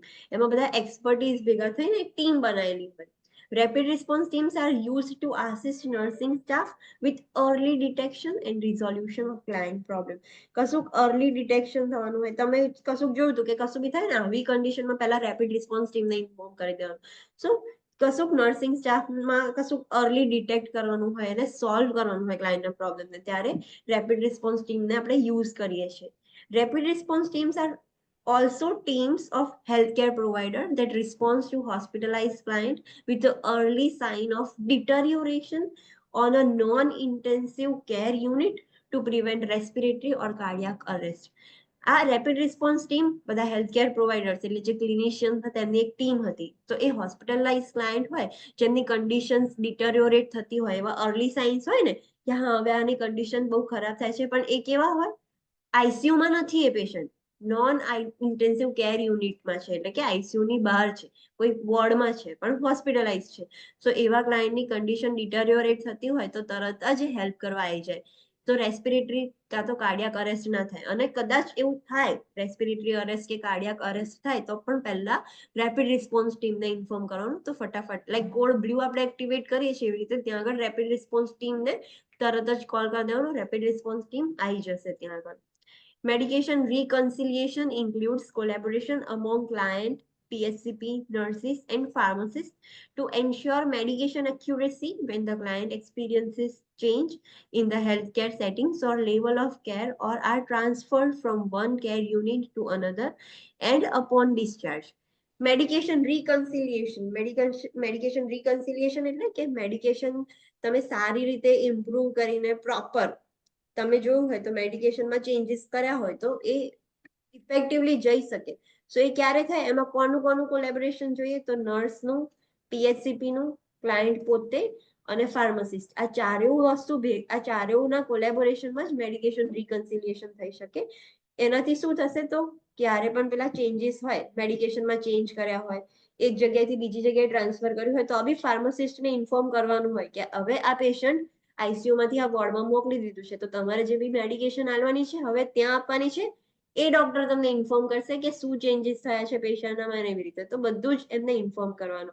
Discharge વખતે બી એમને ખબર હોવી જોઈએ કે હા ક્લાયન્ટનું હવે ડિસ્ચાર્જ થઈ ગયું છે, હવે ફોલોઅપ માટે આવશે ત્યારે મેડિકેશન આપવાની છે. તો આ બધી જ વસ્તુ આપણે યુઝ કરીને પ્રોપર મેડિકેશન આપણે એડમિનિસ્ટર કરી શકીએ પેશન્ટને. So let's see box 7.7 process of medication reconciliation. કેવી રીતે એક્યુરેટલી મેડિકેશન જઈ શકે, કાં તો મેડિકેશનમાં કશા ચેન્જીસ થયા છે તો તમે કેવી રીતે એને મેન્ટેન કરી શકો. તો ફર્સ્ટ છે obtain a list of current medication from the client. Current medication કઈ છે, ક્લાયન્ટની હાલ કઈ મેડિકેશન લે છે એ લિસ્ટ પહેલા તો ઓબ્ટેન કરવાનું. Develop an accurate list of newly prescribed medication. હવે જે નવી પ્રિસ્ક્રાઇબ કરી છે ડોક્ટરે, PHCPએ, તો એનું એક્યુરેટ લિસ્ટ જોવાનું. ક્લાયન્ટ જોડે લિસ્ટ માંગ્યું કરંટ કે તમારી કઈ મેડિકેશન ચાલુ છે, અને PHCPએ જે નવું લિસ્ટ આપ્યું છે એ જોવાનું. Compare new medications to the list of current medications. નવી મેડિકેશન જે ડોક્ટરે પ્રિસ્ક્રાઇબ કરીએ, ક્લાયન્ટને જે ચાલુ છે, બંનેને કમ્પેર કરવાનું. Identify and investigate any discrepancies and collaborate with the HCP as necessary. હવે તમે ચેક કર્યું આમાં બી સેમ દવા છે, નામ અલગ છે, અને આમાં પણ સેમ દવા, લાઈક બંનેની ઇફેક્ટ સેમ છે. એન્ટી ડિપ્રેસન્ટ છે તો એક બાજુ TCA પણ મૂક્યા છે, MAOI પણ મૂક્યા છે, લાઈક એવી રીતે કે બંને એક જ વર્ક માટે છે તો કેમ એવું છે. તો એવા કશીક વસ્તુ હોય તમારે આઈડેન્ટિફાઈ કરવાની અને પછી ઇન્વેસ્ટિગેટ કરવાનું, HCP ને ફોન કરવાનું કે આમાં કેમ તમે આવું લખ્યું છે, લાઈક પહેલા આ ચાલતી હતી તમે બદલી નાખી છે, કાં તો એકની એક 2 વખત છે, સેમ કાઇન્ડ છે, તો એવું કેમ છે, એવી રીતનું ઇન્વેસ્ટિગેટ કરવાનું. કશું બી તમને એવું લાગે કે ધીસ ઇઝ સમથિંગ એબનોર્મલ, તે પહેલા જ તમારે ફોન કરવાનો. આપણે નથી કરવાનું. આ કામ કોનું છે?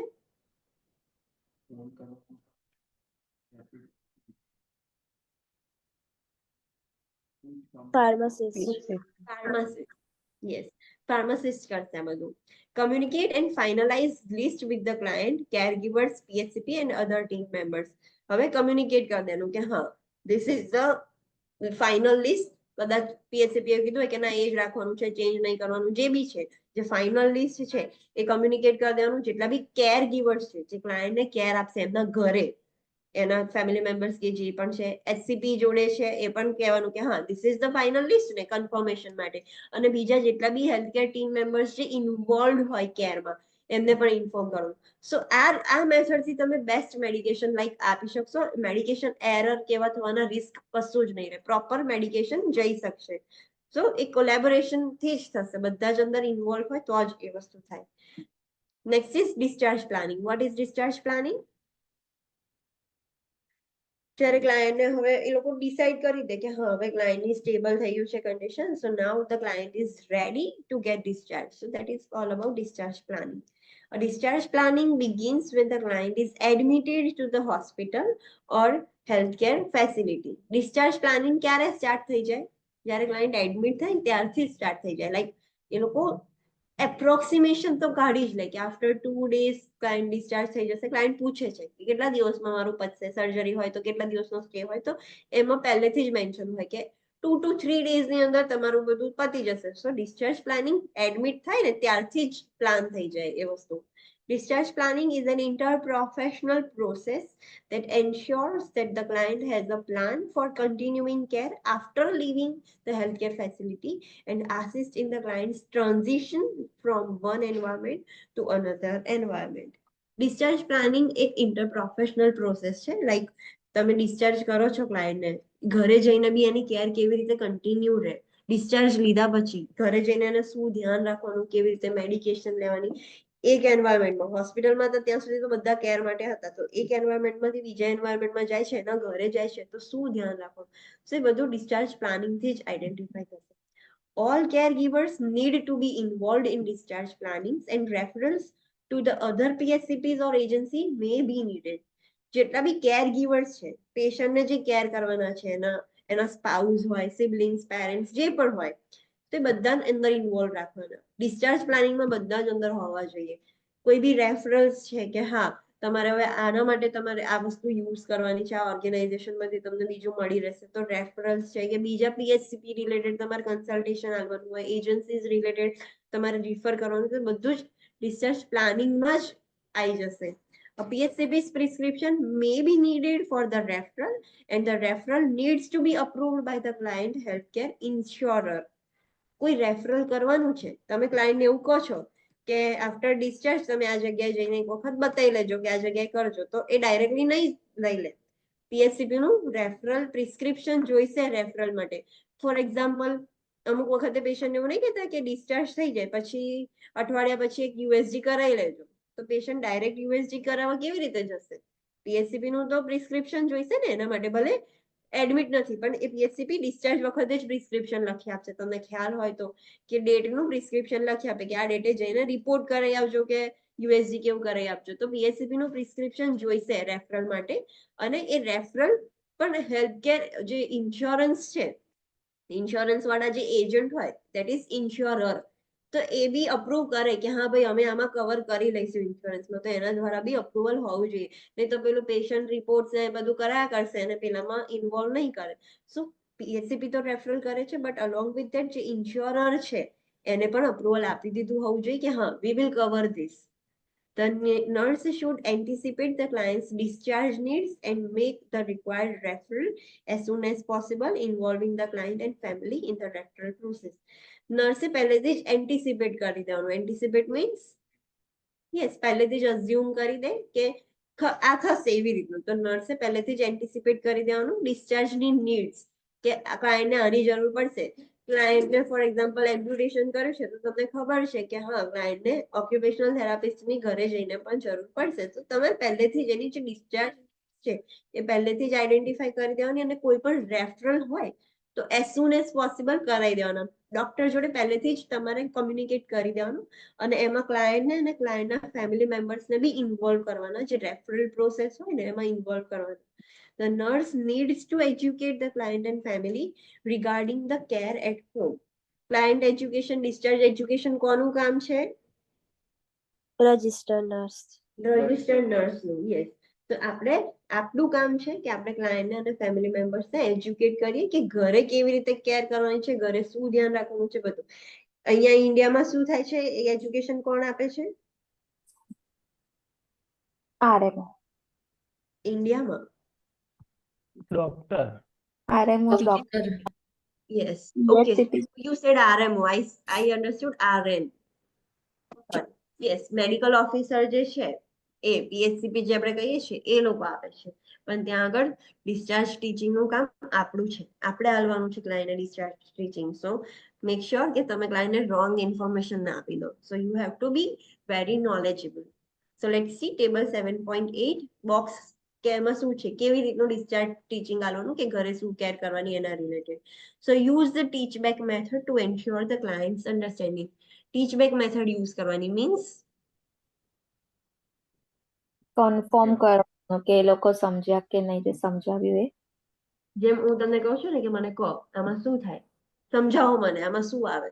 So તમે ક્લાયન્ટને એક વખત સમજાવો પછી તમે જ ક્લાયન્ટને કહેશો કે સમજાવો મને, ટીચ મી બેક. So એનાથી તમને ખબર પડશે કે ક્લાયન્ટને કેટલું અન્ડરસ્ટેન્ડ થયું. Encourage the client to ask the question. ક્લાયન્ટને એન્કરેજ કરવાનું પહેલેથી જ કે કશો વચ્ચે ડાઉટ હોય હું સમજાવું છું તો તરત મને ક્વેશ્ચન પૂછો, તો એક ખબર પડે એવી રીતે. Instruct the client on essential point such as, અમુક જે ઇમ્પોર્ટન્ટ પોઈન્ટ છે એના ઉપર ઇન્સ્ટ્રક્શન્સ આવવાની કેવા. So how to administer prescribe medications. અમુક મેડિકેશન્સ કેવી રીતે એડમિનિસ્ટર કરવાની છે, લાઈક ઇન્સ્યુલિન કેવી રીતે લેવાનું છે, ઓરલ હોય તો કેવી રીતે, તો કેવી રીતે એડમિનિસ્ટર કરવાની છે. Side and adverse effects of medications that need to be reported to the PHCP. Discharge વખતે જ પેશન્ટને એજ્યુકેટ કરવાનું કે તમે આ મેડિકેશન લેશો તો એના આ સાઇડ ઇફેક્ટ્સ આવશે, અને આ સાઇડ ઇફેક્ટ આવે, list of the side effects, તો તમારે તરત જ PHCP ને ઇન્ફોર્મ કરવાના કે this are the side effects. તમને ખબર હોવી જોઈએ કે આ મેડિકેશનના સાઇડ ઇફેક્ટ્સ આ છે, તો તમે ઇન્ફોર્મ કરી શકો ને, તો એ બધું જ એજ્યુકેટ કરવાનું. Prescribe dietary and activity measures. Diet related શું ધ્યાન રાખવાનું ઘરે જઈને, શું નહીં ખાવાનું, શું ખાવાનું, એક્ટિવિટીઝ કઈ કરવાની, કઈ અવોઇડ કરવાની છે, બધું જ તમારે ડિસ્ચાર્જ ટીચિંગમાં જ કહેવાનું. Complications of medical conditions that need to be reported to the PHCP. કોઈ બી કન્ડિશન છે એમને મેડિકલ કન્ડિશન, એના કોમ્પ્લિકેશન્સ તમારે કહેવાના. લાઈક ક્લાયન્ટને કશું ફોર એક્ઝામ્પલ સર્જરી કરાઈ છે, સર્જરી કરાયા પછી ક્લાયન્ટને એનું એક કોમ્પ્લિકેશન છે બ્લીડિંગ એન્ડ ઇન્ફેક્શન. તો ક્લાયન્ટને તમે સમજાવશો કે તમને ક્યાંયથી બી બ્લડ આવતું દેખાય કે ફીવર જેવું દેખાય તો તરત જ રિપોર્ટ કરો. This are the complication. તો ક્લાયન્ટને કોઈ એવી મેડિકલ કન્ડિશન હોય એના કોમ્પ્લિકેશન્સ રિલેટેડ તરત જ એને ઇન્ફોર્મ કરવાનું ડ્યુરિંગ ડિસ્ચાર્જ, અને એમને સમજાવવાનું કે તમારે PHCP ને રિપોર્ટ કરવું પડશે. How to perform prescribe treatments. જે ટ્રીટમેન્ટ્સ કહેલી છે એ કેવી રીતે પરફોર્મ કરવાની, કે કશું બી ઘરે કીધું હોય કે તમારે આ વસ્તુ કરવાની, આ વસ્તુ આવી રીતે કરવાની, તો કેવી રીતે કરવાની એના રિલેટેડ તમારે ઇન્ફોર્મેશન આપવાની. How to use special equipment prescribe for the client. ઘરે જઈને અમુક ઇક્વિપમેન્ટ્સ, અમુક ક્લાયન્ટ એવા હોય લાઈક COPD વાળાને એવા, તો એમને ઘરે જઈને નેબ લેવાનું. તો કેવી રીતે લેવાનું, એવા સ્પેશિયલ ઇક્વિપમેન્ટ્સ કેમનું કરવાનું, કેવી રીતે યુઝ કરવાનું, એ બધું એમને શીખવાડવું પડે. The schedule four home care services that are plan. ઘરે અમુક એવી રીતનું હોય લાઈક હોસ્પિટલમાંથી ક્લાયન્ટ ડિસ્ચાર્જ થઈ જાય ને પછી એ જે કમ્યુનિટી નર્સ હોય ને એને ઇન્ફોર્મ કરવામાં આવે કે this is the patient of your area.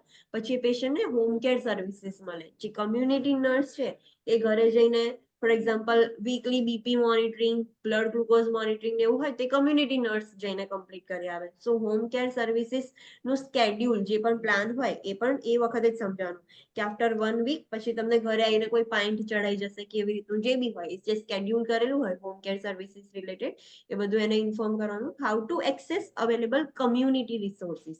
જે કમ્યુનિટી રિસોર્સિસ છે એ કેવી રીતે તમે એને એક્સેસ કરી શકો છો, કેવી રીતે તમે યુઝ કરી શકો છો, પેશન્ટ અને family મેમ્બર્સને શીખવાડવાનું. Went to ઓબ્ટેન a follow up care. ક્યારે ફોલોઅપ કેર માટે આવવાનું છે, કેટલા વાગે, કયા ડેટે, એ બધું જ તમારે ડિસ્ચાર્જ વખતે જ ઇન્ફોર્મ કરવાનું. સો ડિસ્ચાર્જ ટીચિંગમાં બધું જ ઇન્ફોર્મેશન હોવી જોઈએ, અને આ કામ રજિસ્ટર્ડ નર્સનું છે, આપણે ઇન્ફોર્મ કરવાનું છે. Okay, next is delegation and assignment. Okay, let's take 5 minute break, પછી આપણે ડેલિગેશન ચાલુ કરીશું. હવે જે ડેલિગેશન વાળો છે ટોપિક છે, દેટ ઇઝ સો ઇમ્પોર્ટન્ટ. તમને ખબર હશે, એક્ઝામ ક્વેશ્ચન્સ તમે જોયા જ હશે. યુએપી ને કયું વર્ક ડેલિગેટ કરશો, એલપીએન ને કયું વર્ક ડેલિગેટ કરશો. સો ધીસ ઇઝ સો ઇમ્પોર્ટન્ટ. આ વસ્તુ ભૂલથી બી ભૂલવાનું નહીં.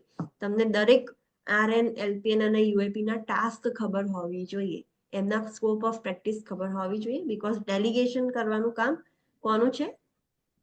RN. રજિસ્ટર્ડ નર્સનું છે. ડેલિગેશન મીન્સ તમે કોઈને વર્ક આપો છો, ટાસ્ક આપો છો, ડેલિગેટ કરો છો. તો એ કામ આરએન નું જ છે. આરએન જ એલપીએન ને અને યુએપી ને કામ બતાવી શકે છે. એલપીએન આરએન ને ના કહી શકે કે તમે આ કરી દો. It is our duty. તો તમને ખબર તો હોવી જોઈએ કે એલપીએન શું કરી શકે. પછી તમે યુએપી ને એવું કહો કે આ પેશન્ટને ઓરલ મેડિકેશન આપી આવો, તો દેટ ઇઝ રોંગ થિંગ. તમે એવું ના કહી શકો. તમને નથી ખબર કે યુએપી શું કરી શકે. તો this is so important topic. આના પરથી એક્ઝામમાં બહુ બધા ક્વેશ્ચન્સ આવશે, તો આ તમને ખબર હોવી જોઈએ. So let's take 5 minute break. બધા ફ્રેશ થઈને આવો, પછી આપણે આ સ્ટાર્ટ કરીએ.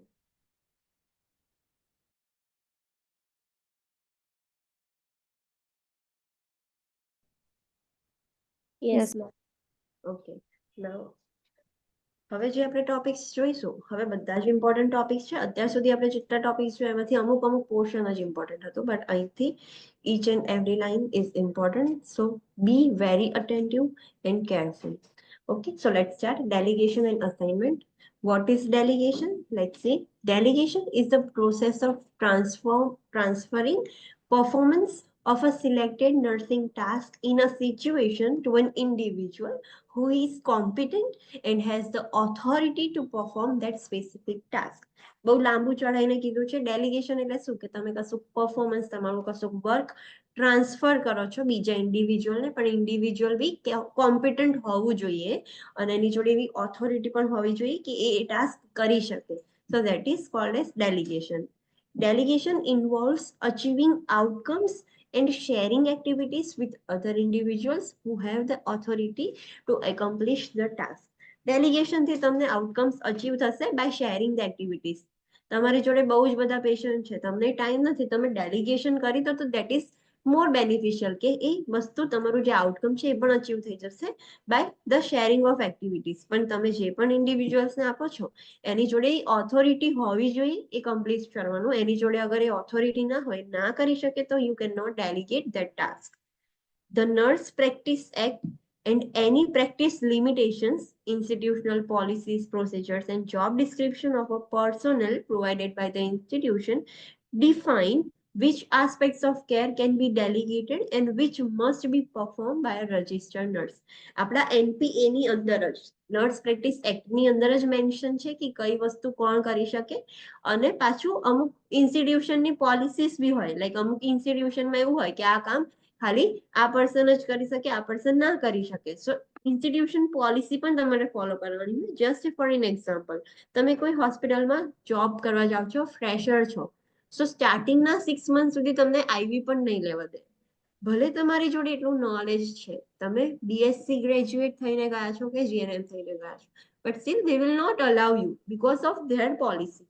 પછી 6 મંથ્સ પછી તમને એવું કહેશે કે હા, now you can take the IV line. So એમની પોલિસીસ હોય, ભલે આપણે એટલા એલિજિબલ છીએ, પણ ઇન્સ્ટિટ્યુશનની પોલિસી પણ હોય કે જેમાં ડિફાઇન કરેલું હોય કે કયું વર્ક તમે ડેલિગેટ કરી શકો, કયું વર્ક આરએન કરી શકે. સો ઇન્સ્ટિટ્યુશનની પોલિસી પણ આપણે ફોલો કરવાની. Even though a task may be delegated to someone, the nurse who delegates maintain ultimate accountability of the task. હા, આ વસ્તુ બી ઇમ્પોર્ટન્ટ છે. ભલે તમે એ ટાસ્ક ડેલિગેટ કરી દીધું કોઈ બીજાને, તો પણ એ ટાસ્ક માટે રિસ્પોન્સિબલ કોણ હશે, અકાઉન્ટેબિલિટી કોની હશે? જે નર્સ છે એને. મેં યુએપી ને કીધું કે ક્લાયન્ટનું યુરિન કે એ મેજર કરી આવો કેટલું છે, એ ના ગયું કે એને ગમે તે કર્યું, રિસ્પોન્સિબિલિટી કોની? મારી.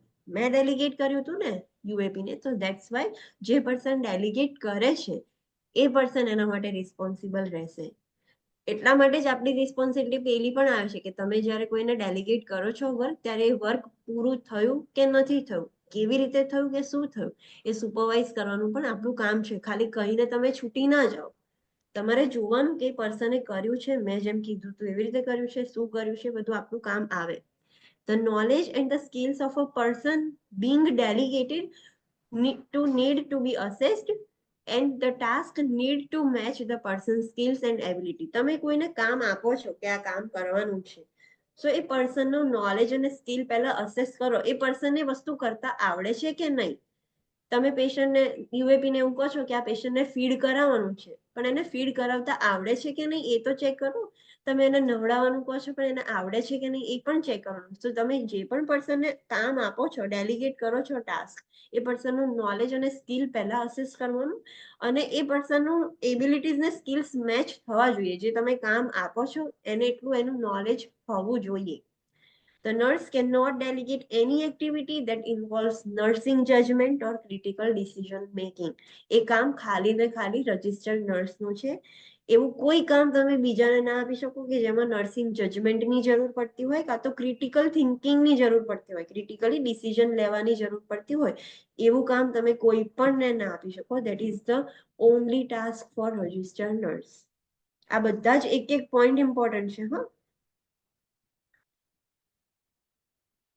the 5 rights of delegation includes right task, right circumstances, right person, right direction or communication, and right supervision. જ્યારે પણ તમે ડેલિગેટ કરો છો કોઈ પણ ટાસ્ક, તો એ 5 રાઇટ્સ તમારે માઇન્ડમાં રાખવાના કે પહેલા તો તમે રાઇટ ટાસ્ક ડેલિગેટ કરો.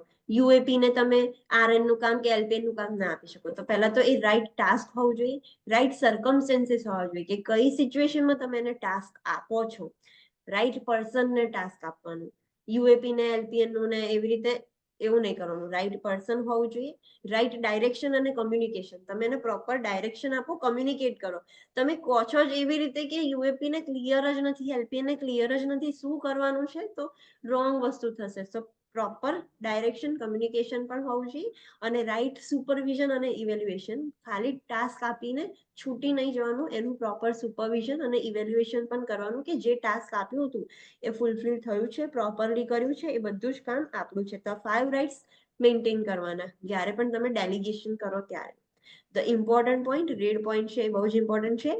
Even the whole topic is important, પણ રેડ પોઈન્ટ તો બિલકુલ સ્કીપ નહીં કરવાનું. The nurse delegates only task for which he or she is responsible. The nurse who delegates is accountable for the task. The person who assumes the responsibility for task is also accountable. Nurse always જે પણ task delegate કરવાનું હોય, સો એ પોતે જ એના માટે responsible છે. તમે કોઈને ટાસ્ક આપ્યો છે તો તમે જ રિસ્પોન્સિબલ છો.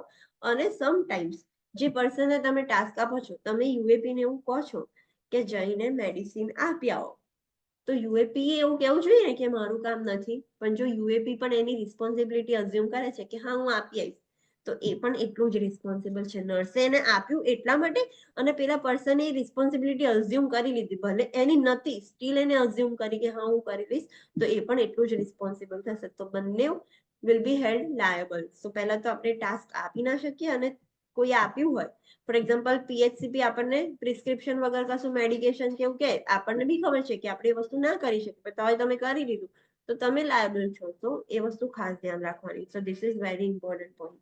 Next is principles and guidelines for delegating. કયા રૂલ્સ ને કઈ ગાઈડલાઇન્સ ફોલો કરવાની, તમે ક્યારેય ડેલિગેશન કરો તો તમારે શું ધ્યાનમાં રાખવાનું. So this table is also important.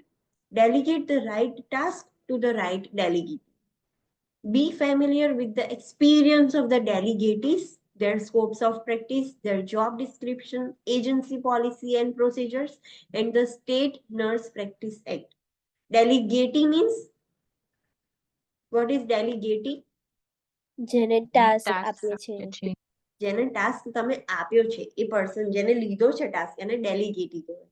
તો તમારે ઓલવેઝ રાઈટ ટાસ્ક રાઈટ ડેલિગેટીને જ આપવાનું. તમને ખબર હોવી જોઈએ એ ડેલિગેટી જે પર્સન છે એને શું એક્સપિરિયન્સ છે, કેટલો એક્સપિરિયન્સ છે, એની સ્કોપ ઓફ પ્રેક્ટિસ શું છે, એનું જોબ ડિસ્ક્રિપ્શન શું છે. જોબ ડિસ્ક્રિપ્શન એટલે કે જ્યારે કોન્ટ્રાક્ટ સાઇન કરે ત્યારે લખી શકે કે આનું કામ આ છે, આનું કામ આ છે એવું.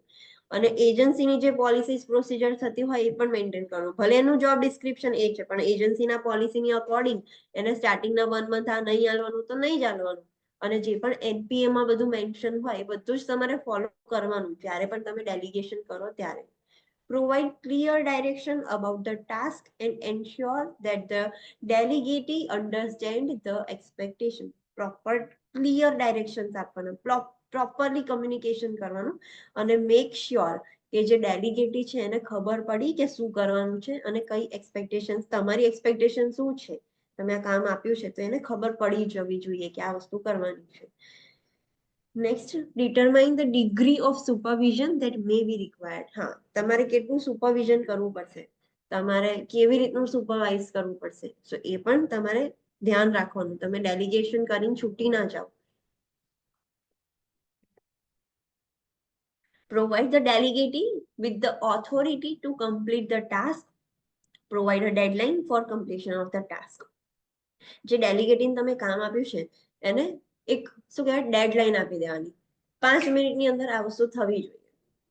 પછી એ ના કરે તો તમે એને બોલો, પણ તમે જસ્ટ બોલ્યા છો ને નથી કરતું તો એ વસ્તુ ખોટી કહેવાય. એક ટાઈમ લિમિટ આપવાનું કે વિધિન 30 મિનિટ્સ ક્લાયન્ટને નવડાવી દેવાનું છે કે ગમે તે તમારે જે બી બીજું એવું ના હોય કે ફ્રી બેઠા હોય, એમની જોડે પણ બીજું કામ, પણ એક ડેડલાઇન આપવાની કે આટલા ટાઈમમાં આ ટાસ્ક કમ્પ્લીટ થઈ જવું જોઈએ. એની હાઉ તમે જે રીતે કરો હોય પછી તમારે સુપરવાઇઝ કરવાનું કે હા એને કર્યું છે કે નથી કર્યું. અને નથી કર્યું તો ડાયરેક્ટલી તમે એને બોમ્બાર્ડિંગ એના ઉપર ચડી ના બેસાય, એને પૂછવું પડે કે કેમ હજુ સુધી નથી કર્યું. પહેલા એ જ ક્વેશ્ચન પૂછવાનું. ઓલવેઝ થેરાપ્યુટિક કમ્યુનિકેશન જ કરવાનું. એક્સપ્લોર ધ સિચ્યુએશન કે વાય ધીસ હેઝ હેપન. એ એક રજિસ્ટર્ડ નર્સની ક્વોલિટી છે.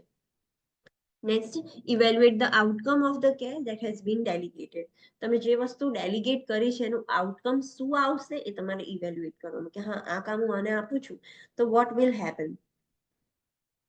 Next is provide feedback to the delegatee regarding their performance. તમે ડેલિગેટીને જે કામ આપ્યું છે તો કામ કર્યા પછી એને ફીડબેક આપો, પોઝિટિવ નેગેટિવ જે બી હોય. અને કશું મિસ્ટેક કર્યું હોય તો એને સમજાવવાનું કે આ વખતે આવું કર્યું છે, નેક્સ્ટ ટાઈમ આ વસ્તુ આવી રીતે કરવાની.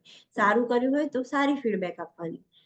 ઇન જનરલ, હવે જે ઇમ્પોર્ટન્સ છે ચાલુ થાય છે મેઇન વધારે. In general, non invasive interventions such as skin care, range of motion exercise, ambulation, grooming, hygiene measures can be assigned to assistive personnel, that is UAP.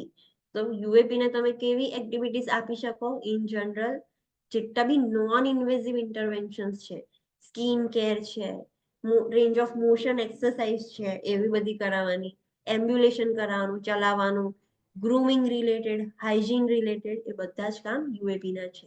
યુએપી આ બધા કામ કરી શકે છે. Next, in general LPN or vocational nurse, બંનેનો મતલબ same જ થાય.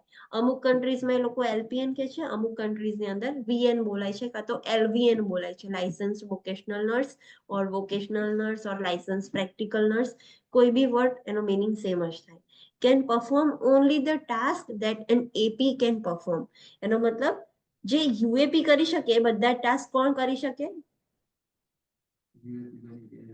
LPN એ બધા જ ટાસ્ક કરી શકશે. એવું નથી કે LPN યુએપી ના ટાસ્ક ના કરી શકે. જે યુએપી કરી શકે બધા જ LPN તો કરી જ શકે, બટ એના સિવાય એક્સ્ટ્રા કયા કરી શકે?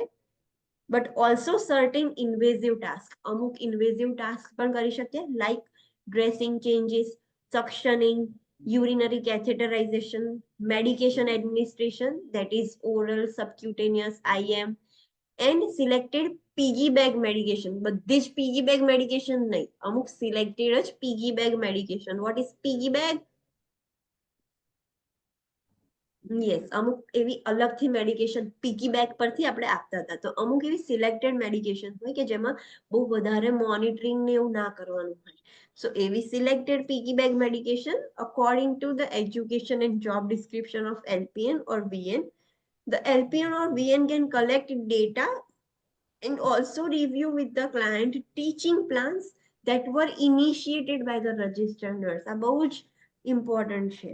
LPN કયા કયા ટાસ્ક કરી શકે છે? તો ફર્સ્ટ ઓફ ઓલ યુએપી ના બધા જ ટાસ્ક. અલોંગ વિથ ધેટ યુએપી ના ટાસ્ક ના સિવાય બીજી ઇન્વેઝિવ પ્રોસિજર્સ જેમ કે કેથેટરાઇઝેશન કરવાનું હોય, સક્શનિંગ કરવાનું હોય, ડ્રેસિંગ ચેન્જીસ કરવાના હોય, ઇન્જેક્શન્સ આપવાના હોય. કયા ઇન્જેક્શન્સ? ઓરલ, સબક્યુ અને આઈએમ. આઈવી આપી શકશે? ના. આઈવી નહીં. યસ, આઈવી ઇન્જેક્શન્સ ના આપી શકે. અમુક સિલેક્ટેડ પીગી બેગ મેડિકેશન્સ આપી શકે. આ બધું જ એલપીએન કરી શકે છે. અને એના પછી સેકન્ડ લખ્યું છે ડેટા કલેક્શન. સો અસેસમેન્ટ એલપીએન કરશે?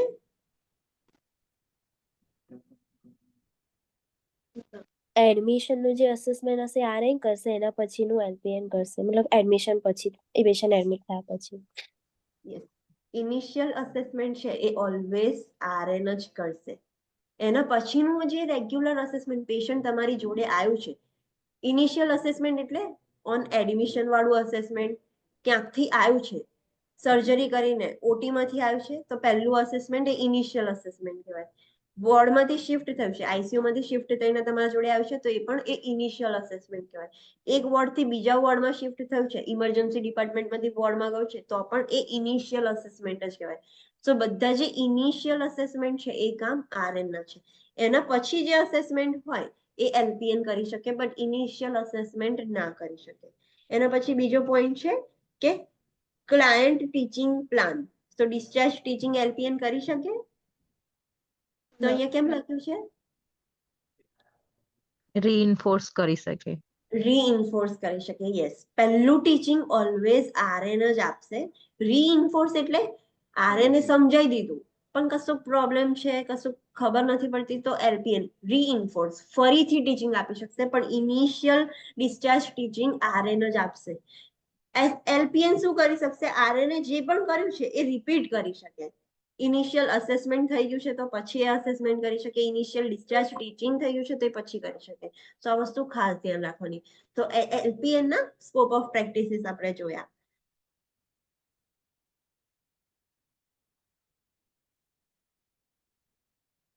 Okay, next is a registered nurse. હવે એનું કામ શું છે તો એનું જોઈએ. A registered nurse can perform the task that an LPN or VN can perform and is responsible for assessment, planning care, initiating the teaching and administering medications IV intravenously. RN નું કામ શું છે? જેમ યુએપી ના બધા કામ એલપીએન કરી શકતી હતી, તો એલપીએન ના બધા કામ કોણ કરી શકે?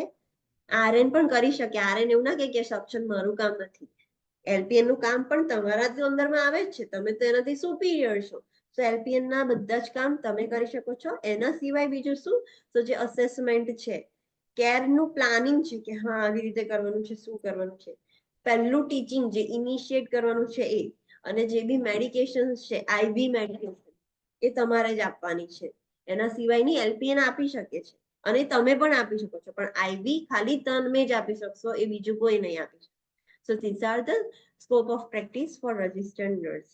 And RN can care for stable and unstable clients. RN છે, registered nurse છે, એ stable અને unstable client બંનેની કેર કરી શકશે.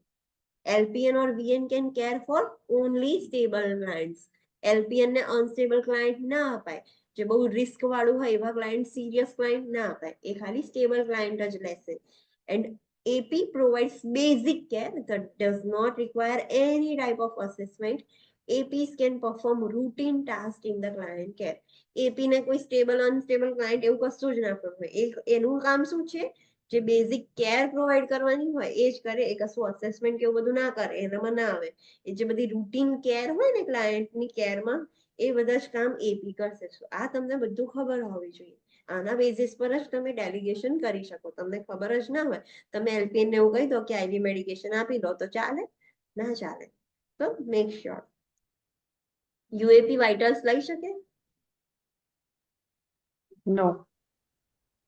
યસ, યુએપી રેગ્યુલર વાઇટલ્સ લઈ શકે. રેગ્યુલર એટલે કેવા? તમને ખબર હશે કે અમુક સ્ટેબલ પેશન્ટ હોય તો પણ it is our duty every 4 અવર તમે વાઇટલ્સ લો છો ને, રેગ્યુલર વાઇટલ્સ. એવું નહીં કે ક્લાયન્ટને કશો પ્રોબ્લેમ છે કે નહીં, તો એ રેગ્યુલર વાઇટલ્સ યુએપી લઈ શકે છે. તમે યુએપી ને એવું કહી શકો છો કે પેશન્ટના વાઇટલ્સ લઈ આવો, તો એ રેગ્યુલર લઈ આવો એટલે એ જોઈને જ ખાલી લખી દે. અને લેતા ના આવડે પણ એમ જે મોનિટર હોય એના ઉપર હોય કે ક્લાયન્ટને આટલી હાર્ટ રેટ છે ને એવું, તો એ કરી શકે છે. રેગ્યુલર વાઇટલ્સ લઈ શકે છે, અસેસમેન્ટિવ જે વાઇટલ્સ હોય એ ના લઈ શકે, પણ જે રેગ્યુલર રૂટીન વાળા વાઇટલ્સ આવતા હોય ને એ પેશન્ટના લઈ શકે છે યુએપી. તો આ વસ્તુ ધ્યાન રાખો. ઇનપુટ આઉટપુટ કહીએ આપણે તો એ મેજર લઈ શકીએ યુએપી? યુએપી લઈ શકે. ઇન્ટેક આઉટપુટ ક્લાયન્ટનું હોય ને એ ચાર્ટિંગ પણ કરી શકે. ઇન્ટેક આઉટપુટ એનો યુરિન આઉટપુટ જોઈ આવ્યો તો ક્લાયન્ટ યુએપી એ યુરિન બેગ કે એવું કશું છે જોઈ લીધું, એને ડિસ્કાર્ડ કરી દીધું, તો એ ચાર્ટિંગ પણ કરી દે કે આટલું યુરિન હતું. સો એ પણ યુએપી નું કામ છે. યુએપી કરી શકે intake output charting. Yes. Okay. જેમ તમે કીધું કે આરએન ડેલિગેટ કરે વર્ક, તો એલપીએન ડેલિગેટ કરી શકે યુએપી ને કોઈ વર્ક? એ આરએન જ કરી શકે. RN is responsible for delegating the work. Okay. Ma'am કોઈ વેન્ટિલેટર પર હોય અને એના વાઇટલ્સ લેવાના હોય તો બી યુએપી લઈ શકે ને? મતલબ no. Stable patient, regular routine vitals, એ પેશન્ટના વાઇટલ્સ બહુ જ ક્રિટિકલ છે, બહુ જ ઇમ્પોર્ટન્ટ છે. પહેલા વાઇટલ્સ ઇનિશિયલ અસેસમેન્ટ તમે કર્યું, પછીના વાઇટલ્સ એલપીએન લઈ શકશે, પણ એમાં યુએપી ને ઇન્વોલ્વ ના કરે. અન્ડરસ્ટુડ? બીકોઝ એ પેશન્ટ એવું છે કે ક્રિટિકલ છે.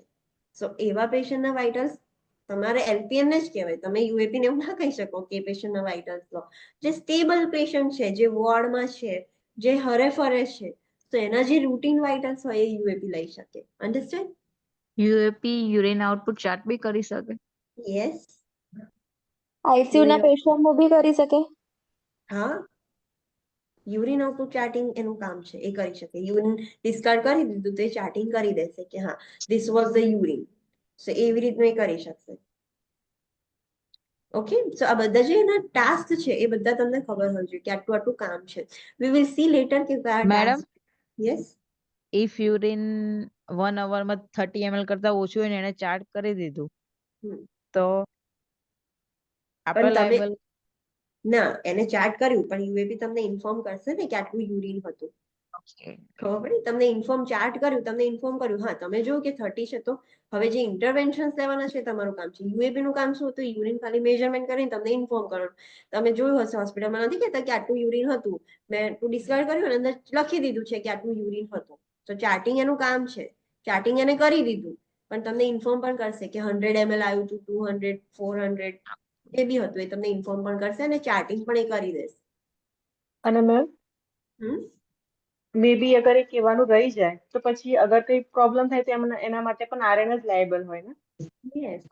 એટલા માટે અગર એ ના પણ કે તો પણ આપણે ધ્યાન તો રાખવાનું જ છે. અગર એ 30 હા, ml ચાર્જ કરે સુપરવિઝન તો છે તો આપણે એ ટાઈમ કરવું જ આપણું પડે. હા તમારે ચેક તો કરવું જ પડે, સુપરવાઇઝ તો કરવું જ પડે. તો વી એટલે વિલ બી લખીને કદાચ જતું પણ રહે તો પણ આપણે ધ્યાન તો રાખવાનું જ છે. એટલે ઇશ્યુ તો ના જ થાય શકે.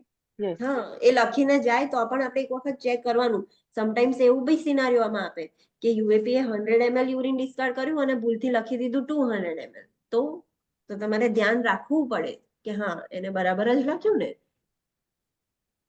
નહીં તો કશો પ્રોબ્લેમ થાય તો વી will be held liable. So this are the things. પણ એ કરી શકે છે, એની સ્કોપ ઓફ પ્રેક્ટિસમાં આવે છે. ઓકે. નેક્સ્ટ છે client care and task assignment. હવે ક્લાયન્ટના રિલેટેડ કેર ને અસાઇનમેન્ટ એ બધું આપણે જોઈએ. So task assignment is the transfer of performance of a client care activities to a specific task member. Assignment એટલે તમે એક ટાસ્ક અસાઇનમેન્ટ બીજાને આપો છો, ટ્રાન્સફર કરો છો, કે જે ક્લાયન્ટના કેર રિલેટેડ હોય ને અમુક સ્પેસિફિક સ્ટાફ મેમ્બર્સને તમે આપી શકો છો. So guidelines for client care task assignment. ક્લાયન્ટના કેર રિલેટેડ જે ટાસ્ક અસાઇનમેન્ટ હોય એના માટેની શું ગાઈડલાઇન્સ છે? Let's see that. Guidelines for the client care task assignments are always ensure client safety. તમે કોઈને પણ કશું બી ટાસ્ક આપો છો તો પહેલા મેઇન તો ક્લાયન્ટની સેફટી તો હોવી જ જોઈએ. સેફટી ક્યાંય કશી એવી આવતી હોય તો તમારે એ ટાસ્ક નહીં આપવાનું. પેશન્ટ છે એ વોક કરવામાં એને પ્રોબ્લેમ થાય છે, લાઈક ગમે ત્યારે એનું બેલેન્સ નથી સારું, એ પડી જાય છે, તો તમે ખાલી યુએપી કહી દેશો કે હા એને પેશન્ટને એમ્બ્યુલેટ કરાવી દો, તો ઇઝ ઇટ ફેર? નો. પછી એવા ટાઈમે તમારે જવું પડશે બીકોઝ એ ક્લાયન્ટની સેફટીનો સવાલ છે. તો આ વસ્તુ ધ્યાનમાં રાખવાનું. આવી બધી લાઈક પેલું છે ઇફ તો આ થાય તો શું કરવાનું? એવું નહીં કે એમ્બ્યુલેશન નું કામ યુએપી નું છે તો એ જ કરશે, એવું નહીં. સિચ્યુએશન ના અકોર્ડિંગ તમારે ક્રિટિકલ થિંકિંગ કરવાનું છે. તો ઓલવેઝ પેશન્ટની સેફટી તો કોઈ પણ હાલમાં એ ઓલ્ટર ના થવી જોઈએ. બી aware of individual variation in work abilities. દરેક ઇન્ડિવિજ્યુઅલની વર્ક એબિલિટીઝ અલગ અલગ છે, તો એ આપણને ખબર હોવી જોઈએ. We have to B aware. આ યુએપી આ કામ સરખી રીતે કરી શકે છે, આ યુએપી ને હજુ નથી આવડતું, તો તમે એને એવું ટાસ્ક ના આપી શકો. So variations in work abilities, એનાથી આપણે અવેર રહેવાનું. Determine which task can be delegated and to whom. આપણે ડિટરમાઇન કરવાનું છે કે કયું ટાસ્ક કોને આપણે આપી શકીએ. Match the task to the delegatee on the basis of the NPA and any practice limitations જે આપણે બધી ગાઈડલાઇન્સ જોઈ એ છે. Provide directions that are clear, concise, accurate અને complete. તમે પ્રોપર ડાયરેક્શન આપો. 2-3 કામ એક સાથે કરાવવાનું કરો છો તમે, તો એ પણ પ્રોપર એકદમ ક્લિયર અને કન્સાઇઝ, બહુ લાંબુ નહીં કહેવાનું. આ કરો ધેન આ અને આ, એવી રીતે આમ કન્સાઇઝ થી એક્યુરેટ અને કમ્પ્લીટ ઇન્ફોર્મેશન આપો. અધૂરી ઇન્ફોર્મેશન નહીં આપવાની. Validate the delegatee's understand of the direction. તમે જે ડાયરેક્શન આપી એક ડેલિગેટીને ખબર પડી કે નહીં એ અન્ડરસ્ટેન્ડ કરવાનું, ચેક કરવાનું, વેલિડેટ કરવાનું. Communicate a feeling of confidence to the delegate and provide feedback promptly after the task is performed. તમારો ફિલિંગ ઓફ કોન્ફિડન્સ તમારે બતાવવાનું, લાઈક હા મને ખબર છે તમે આ કરી જ લેશો, કાઇન્ડ ઓફ ધેટ. અને જ્યારે પણ કામ પતી જાય તરત જ તમે એને ફીડબેક આપો related to that work, if positive negative જે પણ હોય. Maintain continuity of care as much as possible when assigning a client care. તમે જ્યારે કોઈ ક્લાયન્ટ કેર અસાઇન કરો છો તો કન્ટિન્યુટી ઓફ કેર મેન્ટેન થાય એ વસ્તુ ખાસ ધ્યાન રાખવાની, એ બ્રેક ના થવી જોઈએ. Next, this is the scope of practice. આ વસ્તુ ખાસ ધ્યાન રાખવાની છે. આનો સ્ક્રીનશોટ લેવો હોય કે જે પણ હોય એ વસ્તુ ફોટો પાડી લો. Please join it.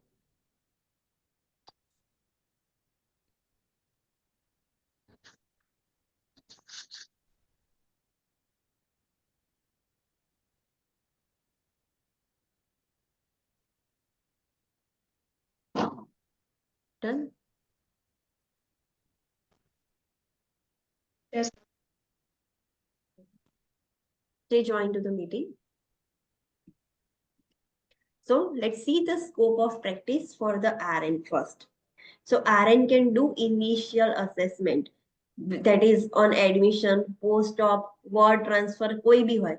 So initial પર bold કરેલું છે. So initial assessment કોનું કામ છે? Only and only RN. Assessment of unstable clients, જે unstable clients છે એ ખાલી RN જ હેન્ડલ કરી શકે. સો કોઈ પણ અસેસમેન્ટ હોય, લાઈક ઇનિશિયલ અસેસમેન્ટ તો કર્યું પણ એ સ્ટેબલ નથી, ક્લાયન્ટ અનસ્ટેબલ છે, સારું નથી. જેમ આપણે કીધું કે આઈસીયુમાં વેન્ટિલેટર પર હોય પણ સ્ટેબલ હોય તો એલપીએન કરે, પણ એની કન્ડિશન ડિટરિયોરેટ થયા કરે છે, થોડીક વારમાં ઓક્સિજન ડાઉન થઈ જાય ને એવું થાય, અનસ્ટેબલ છે ક્લાયન્ટ. સો એનું અસેસમેન્ટ ખાલી ને ખાલી આરએન જ કરશે, પછી બીજા પેશન્ટ બીજા લોકોને ના અપાય. એડમિનિસ્ટર આઈવી પુશ, એટલે કે આઈવી મેડિકેશન્સ છે, બ્લડ છે. ટીપીએન, what is ટીપીએન? Total parental nutrition. ક્યાંથી આપતા હતા આપણે? સેન્ટ્રલ લાઇનમાંથી આપતા હતા. તો એ ખાલી આરએન જ આપી શકે. સો આઈવી મેડિકેશન્સ છે, બ્લડ પ્રોડક્ટ્સ છે, ટીપીએન છે, અને that medications requiring titration or continuous monitoring. What is titration? Increase કરવી હોય મેડિકેશન ઇન્ક્રીઝ ડિક્રીઝ કરીએ ને આપણે, ચેન્જ કરીએ એનો ફ્લો રેટ. તો જે મેડિકેશન એવી હોય કે જેમાં ટાઇટ્રેશન કરવું પડે, કન્ટિન્યુઅસ મોનિટરિંગ કરવું પડે, લાઈક પોટેશિયમ ચાલતું હોય તો કન્ટિન્યુઅસલી ધ્યાન રાખવું પડે કે ફ્લેબાઇટીસ તો નથી થઈ જતું ને. સો બધી જ આવી બધી મેડિકેશન છે ખાલી આરએન જ આપી શકે. આઈવી મેડિકેશન, બ્લડ પ્રોડક્ટ્સ, ટીપીએન, એવી મેડિકેશન્સ કે જેમાં રેગ્યુલરલી ટાઇટ્રેશનની જરૂર પડે, કન્ટિન્યુઅસ મોનિટરિંગની જરૂર પડે. તો આ બધી જ મેડિકેશન ખાલી આરએન જ આપી શકે. એક્સેસ ઇમ્પ્લાન્ટેડ ડિવાઇસીસ, જે ઇમ્પ્લાન્ટ કરેલા ડિવાઇસીસ હોય ને એનો એક્સેસ ખાલી રજિસ્ટર્ડ નર્સ જોડે જ હોય, બીજા કોઈ જોડે નહીં. Interpret and analyse data requiring complex critical thinking. In short, જે ક્રિટિકલ થિંકિંગ ને જજમેન્ટનું કામ છે, એવી કશીક સિચ્યુએશન છે તો એને ઇન્ટરપ્રિટ કરવાનું, એનાલાઇઝ કરવાનું, ક્રિટિકલ થિંકિંગ જે ડેવલપ કરવાનું, તે બધું કામ આરએન નું છે. તમારા બધા જ ક્વેશ્ચન એટલા માટે જ ક્રિટિકલ થિંકિંગ પર છે. તમને ખબર પડે આ સિચ્યુએશનમાં being a registered nurse what you have to do. So એ કામ ખાલી રજિસ્ટર્ડ નર્સનું છે. કેર પ્લાન ડેવલપમેન્ટનું કામ પણ રજિસ્ટર્ડ નર્સનું છે. Initial and discharge teaching. Discharge teaching તો ખરું, પણ ઇનિશિયલ પહેલું ડિસ્ચાર્જ ટીચિંગ અને ડિસ્ચાર્જ ટીચિંગનું કામ રજિસ્ટર્ડ નર્સનું છે. So this are the scope of practice for registered nurse. Next LPN નું જોઈએ. LPN can do the work of RN. No. LPN can do the work of UAP. Yes. Yes, UAP નું કરી શકે. So LPN નું કામ શું છે? Monitor the RN findings and gather data like obtain BP, heart rate, etc. જે RN ના findings છે, initial assessment જે RN એ કર્યું છે, એ RN ના findings માં જ મોનિટર કરવાનું. લાઈક RN એ કીધું કે હાર્ટ રેટ આવું આવ્યું છે, તો તમે એને મોનિટર કરતા રહો. જેવું ઓછું થાય, ફોર એક્ઝામ્પલ ક્લાયન્ટની ઇનિશિયલ અસેસમેન્ટ RN એ કર્યું, ક્લાયન્ટની હાર્ટ રેટ હતી 70. હવે RN એ LPN ને એવું કીધું કે આ પેશન્ટની હાર્ટ રેટ મોનિટર કરવાની, 60 કરતા ઓછી થાય તો તરત જ મને ઇન્ફોર્મ કરવાની. તો એ LPN શું કરશે? જે RN ની ફાઇન્ડિંગ્સ છે એને મોનિટર કર્યા કરશે. RN એ જે કીધું છે એ ઓર્ડર્સ એ ફોલો કર્યા કરશે. લાઈક હાર્ટ રેટ, બીપી, એ બધું એક્સેટ્રા જે છે એ બધું મોનિટર કરીને એનો ડેટા આપશે, ભેગો કરશે અને આપશે. Assessment of a stable client. Focus and subsequent assessment. Stable ક્લાયન્ટનું જ અસેસમેન્ટ LPN કરી શકે છે. ઇનિશિયલ અસેસમેન્ટ બી નહીં પાછું, ભલે સ્ટેબલ હોય, જેવું પહેલું આવ્યું ઇનિશિયલ અસેસમેન્ટ તો કોણ કરશે? ખાલી ને ખાલી RN. પછી એક ક્લાયન્ટનું અસેસમેન્ટ LPN કર્યા કરશે રેગ્યુલરલી. જે ફોકસ્ડ અને સબસિક્વન્ટ અસેસમેન્ટ હોય, લાઈક સ્ટેબલ ક્લાયન્ટ છે એમના, તો એ બધા જ LPN કરી શકે. બેઝિક પેશન્ટ કેર કેવી? તો બેન્ડેજ ચેન્જિંગ, ઇન્સર્ટિંગ કેથેટર્સ, એ બધા જ કામ LPN ના છે. LPN NG ફીડિંગ આપી શકે? Yes. Yes madam. A but આવશે. જે ઇનિશિયલ હોય એ ના આપે મેમ. હા, ઇનિશિયલ ના આપી શકે. એક વખત પહેલા RN જ આપશે, કારણ કે એ વખતે ચેક કરશે કે પેશન્ટને કશો પ્રોબ્લેમ થાય છે કે નહીં. પછી બધા LPN આપી શકે. So this are the basic patient care. Bandage change કરવું, ડ્રેસિંગ કરવું, કેથેટર ઇન્સર્ટ કરવું, NG ટ્યુબ ફીડિંગ, એ બધું જ કામ LPN કરી શકે છે. Report the client status and concerns to RN or HCP. એના પેશન્ટને, LPN ને સ્ટેબલ પેશન્ટ આપેલું છે, એમાં કશા પ્રોબ્લેમ્સ આવે છે તો પહેલા એ RN ને રિપોર્ટ કરશે. RN ને ના કરે તો ડાયરેક્ટ HCP ને બી કરી શકે, પણ LPN 2 જણાને રિપોર્ટ કરી શકે, RN અને HCP. RN કોને રિપોર્ટ કરશે? Only HCP. એ LPN ને રિપોર્ટ ના કરે કે આવું થયું છે, પણ LPN RN અને HCP બંનેને રિપોર્ટ કરી શકશે. Care for a stable client with predictable outcomes. જેમાં આઉટકમ્સ પ્રિડિક્ટેબલ હોય એવા ક્લાયન્ટ એક લઈ શકે છે. લાઈક ક્રોનિક કન્ડિશન્સ વાળા ક્લાયન્ટ હોય, એક્સપેક્ટેડ ફાઇન્ડિંગ્સ હોય, રેડી ફોર ડિસ્ચાર્જ વાળા ક્લાયન્ટ હોય, કન્સિસ્ટન્ટ લેબ્સ, જેની લેબ વેલ્યુ સેમ જ હોય. આપણે જોઈશું કે કયા સ્ટેબલ ક્લાયન્ટ કહેવાય અને કયા અનસ્ટેબલ ક્લાયન્ટ કહેવાય. તો આ બધા સ્ટેબલ ક્લાયન્ટના ક્રાઇટેરિયા છે કે જે લોકોને ક્રોનિક કન્ડિશન હોય ને સ્ટેબલ કહેવાય. રાતોરાત COPD વાળું પેશન્ટ છે, COPD કેવી કન્ડિશન કહેવાય? Chronic condition. તો રાતોરાત એનું COPD ક્યોર કરી દેશો? આજે COPD No. ની કમ્પ્લેન લઈને કાલે No. હા, સો એ સ્ટેબલ ક્લાયન્ટ છે. ક્રોનિક કન્ડિશન વાળા ઓલવેઝ સ્ટેબલ ક્લાયન્ટ કહેવાય. તમને જ્યારે ક્વેશ્ચનમાં લખેલું હોય ને ક્રોનિક ઇલનેસ, તો એ સ્ટેબલ જ કહેવાય. રાતોરાત એની કન્ડિશન કશી ચેન્જ નહીં થવાની. એક્યુટ ઇલનેસ વાળા હોય એ અનસ્ટેબલ કહેવાય કે ગમે ત્યારે થઈ શકે છે, તો એવા RN લેશે. તો આપણે એ જોઈશું કે કયા સ્ટેબલ ક્લાયન્ટ છે, કયા અનસ્ટેબલ છે, કેવી રીતે ડિસાઈડ કરીશું એના criteria we will study. But criteria કે આ બધા સ્ટેબલ ક્લાયન્ટ કહેવાય. એક્સપેક્ટેડ ફાઇન્ડિંગ્સ કે હા આનામાં થશે જ, ખબર જ છે કે આવું જ થશે. રેડી ફોર ડિસ્ચાર્જ વાળા ક્લાયન્ટ હોય એ પણ સ્ટેબલ હોય, પણ ડિસ્ચાર્જ ટીચિંગ કોણ આપશે? Initial RN. RN જ આપશે. યસ. સો ડિસ્ચાર્જ થવાનું છે એટલે સ્ટેબલ જ છે, તો LPN લઈ શકે, પણ ડિસ્ચાર્જ ટીચિંગ RN કરશે. લેબ વેલ્યુઝ એની કન્સિસ્ટન્ટ એક જ રહે છે, ના ઇન્ક્રીઝ થાય છે ના ડિક્રીઝ થાય છે, એટલી ને એટલી જ રહે છે. અગર ચેન્જિંગ લેબ વેલ્યુઝ હોય તો એ અનસ્ટેબલ કહેવાય કે ઘડીકમાં આજે આ વધી ગયું, આટલું ઓછું થઈ ગયું, તો એક જે ચેન્જિંગ લેબ વેલ્યુઝ હોય એ અનસ્ટેબલ ક્લાયન્ટ કહેવાય, પણ જે કન્સિસ્ટન્ટ એકની એક લેબ વેલ્યુઝ આવે એ સ્ટેબલ ક્લાયન્ટમાં આવે. And reinforce the RN education. Reinforce એટલે રીટીચિંગ. જે પણ RN એજ્યુકેટ કરે છે એ રીઇન્ફોર્સ કરી શકે છે LPN. So this are the scope of practice of LPN. Now UAP. UAP નું શું કામ છે? તો it assists the client with ambulation, ROM. What is ROM? Range of motion. Range of motion exercise. Hygiene and activities,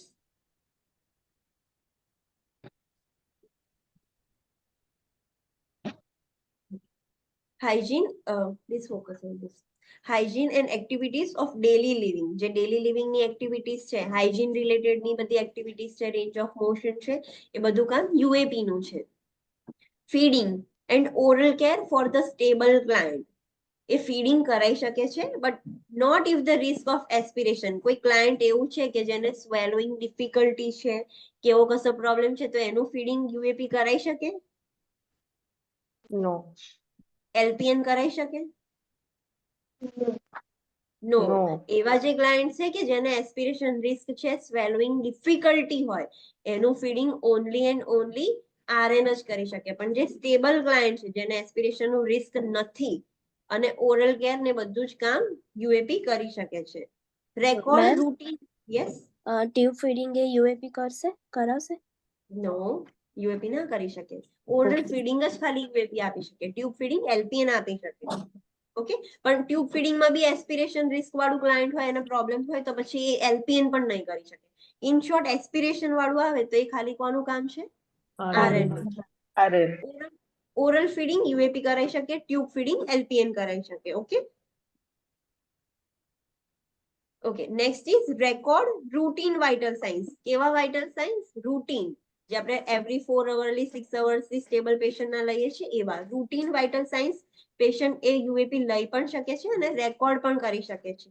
and intake output પણ લેશે અને record પણ કરશે, નોટ ડાઉન પણ કરી દેશે.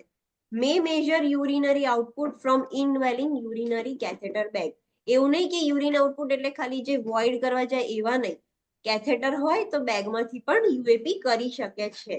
યુરિન બેગ લગાવેલી હોય, કેથેટર કરેલું હોય, તો એમાંથી પણ એ યુરિન આઉટપુટ મેજર કરીને રેકોર્ડ કરી શકે છે. અન્ડરસ્ટુડ? ખબર પડી? Yes ma'am.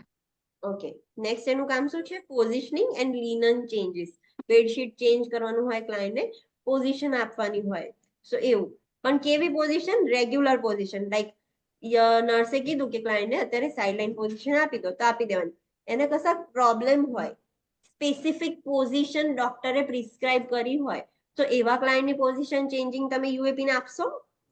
ના, એવી પોઝિશન ચેન્જ નહીં.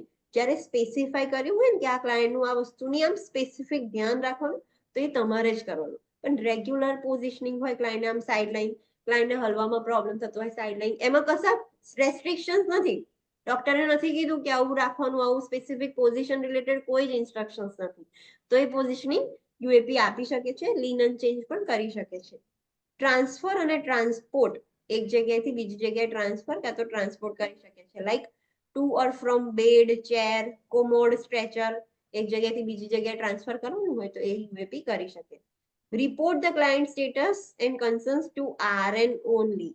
યુએપી એચસીપી ને જઈને કહેવા નહીં જાય કે આ ક્લાયન્ટમાં આવું ચેન્જ થયું છે. યુએપી કોને રિપોર્ટ કરશે? આરએન ને જ રિપોર્ટ કરશે. યસ. સો આ ટેબલ તમારા માટે બહુ જ ઇમ્પોર્ટન્ટ છે. આ ટેબલ યાદ રાખવાનું. આ સ્કોપ ઓફ પ્રેક્ટિસિસ તમને યાદ રહેવી જોઈએ. ક્વેશ્ચન સોલ્વ કરવાનું હોય તો કન્ફ્યુઝ ન થઈ જવાય કે કયું એલપીએન નું કામ હતું, કયું યુએપી નું. મેક શ્યોર તમને જે અત્યારે ક્વેશ્ચન પૂછશે ને, તો તમને ઓપ્શન્સમાં એવા હશે વર્ક ડેલિગેટ કરવાના. તો અમુક વર્ક આરએન ના હશે, અમુક વર્ક યુએપી ના હશે, અમુક વર્ક એલપીએન ના હશે. હવે ક્વેશ્ચનમાં એવું કીધું છે કે તમે એલપીએન ને કયું વર્ક ડેલિગેટ કરશો. સો આપણને ખબર છે એલપીએન કોનું કામ કરી શકે? યુએપી નું કામ કરી શકે. યુએપી નું યસ. તો જે ઓપ્શન યુએપી નો છે એ તમે આપશો એલપીએન ને? ના. ઓપ્શન્સ જોવા મળે. એક્ઝામમાં તમે જ્યારે આન્સર સિલેક્ટ કરો ને, ત્યારે એ વસ્તુ ધ્યાન રાખવાની કે યુએપી નું કામ એલપીએન કરી શકે છે, બરાબર છે, પણ અત્યારે આપણે એલપીએન નું જ કામ એને આપવાનું. This is four hospital setting. હોસ્પિટલની અંદર એલપીએન બધું જ યુએપી નું કામ કરી શકશે, એવું નથી કે ના કરી શકે. પણ જ્યારે તમે એક્ઝામ માટે ક્વેશ્ચન આન્સર વાંચો ને, ત્યારે બધા જે ચારે ચાર ઓપ્શન હશે ને, એમાંથી આરએન ના પણ હશે, યુએપી ના પણ હશે ને એલપીએન ના પણ હશે. તો એ વખતે ખાલી ને ખાલી એલપીએન નું જ ટાસ્ક સિલેક્ટ કરવાનું. યુએપી ના કરી શકે છે એલપીએન, પણ અત્યારે તમારે એક્ઝામમાં એલપીએન નું કામ શું છે, તો એલપીએન નું સિલેક્ટ કરો ને. યુએપી નું ટાસ્ક તો યુએપી પણ કરી લેશે. એના માટે તમારે કેમ એલપીએન ને કેવું છે? એનું જે યુએપી વાળું જે ટાસ્ક આપ્યું છે, યુએપી તો કરશે જ ને. સો એક્ઝામમાં તમારે યાદ રાખવાનું કે યુએપી નું ટાસ્ક યુએપી ને જાણવાનું, એલપીએન નું ટાસ્ક એલપીએન ને જાણવાનું અને આરએન નું ટાસ્ક આરએન ને જાણવાનું. હવે એવું હોય ફોર એક્ઝામ્પલ એક સિચ્યુએશન એવી છે કે ધીસ આર ધ 4 ઓપ્શન્સ. હવે એલપીએન ને ટાસ્ક આપવાની વાત થાય છે ક્વેશ્ચન ની અંદર. 2 ઓપ્શન આરએન ના છે, ના 3 ઓપ્શન આરએન ના છે અને 1 ઓપ્શન યુએપી નું છે. તો કયું ટાસ્ક આપશો? યુએપી. યુએપી નું આપશો. યસ.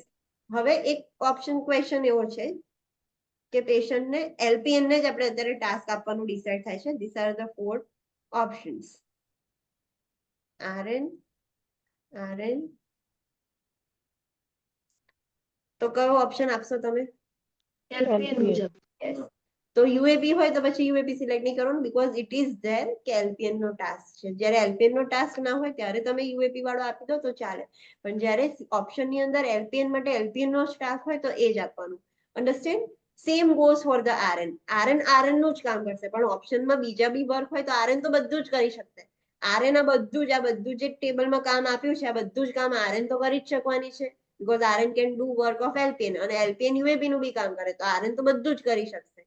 સો એવી રીતે ક્વેશ્ચનમાં ઓપ્શન શું છે એ ધ્યાન રાખવાનું, પણ આ વસ્તુ ફિક્સ રાખવાની RN ના કામ ડિફરન્ટ છે, LPN અને UAP ના કામ ડિફરન્ટ છે. Understand this concept? ખબર પડી ગઈ? યસ. Yes, sir.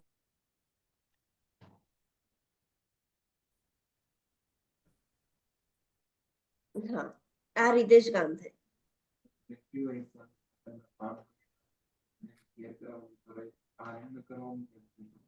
અનસ્ટેબલ હોય તો RN જ લેશે. બહુ જ હાઈપર એક્ટિવ છે, એ ગાંઠતું નથી પેશન્ટ તો એ RN જ લેશે. હવે મેડિકેશનના ઇન્ફ્લુઅન્સમાં એને ક્લાયન્ટ સ્ટેબલ થઈ ગયું છે સો એ એલપીએન લેશે. વચ્ચેને એપિસોડ આવી જશે તો એ RN હેન્ડલ કરી લેશે, પણ સ્ટેબલ છે તો એલપીએન લેશે client. Understood?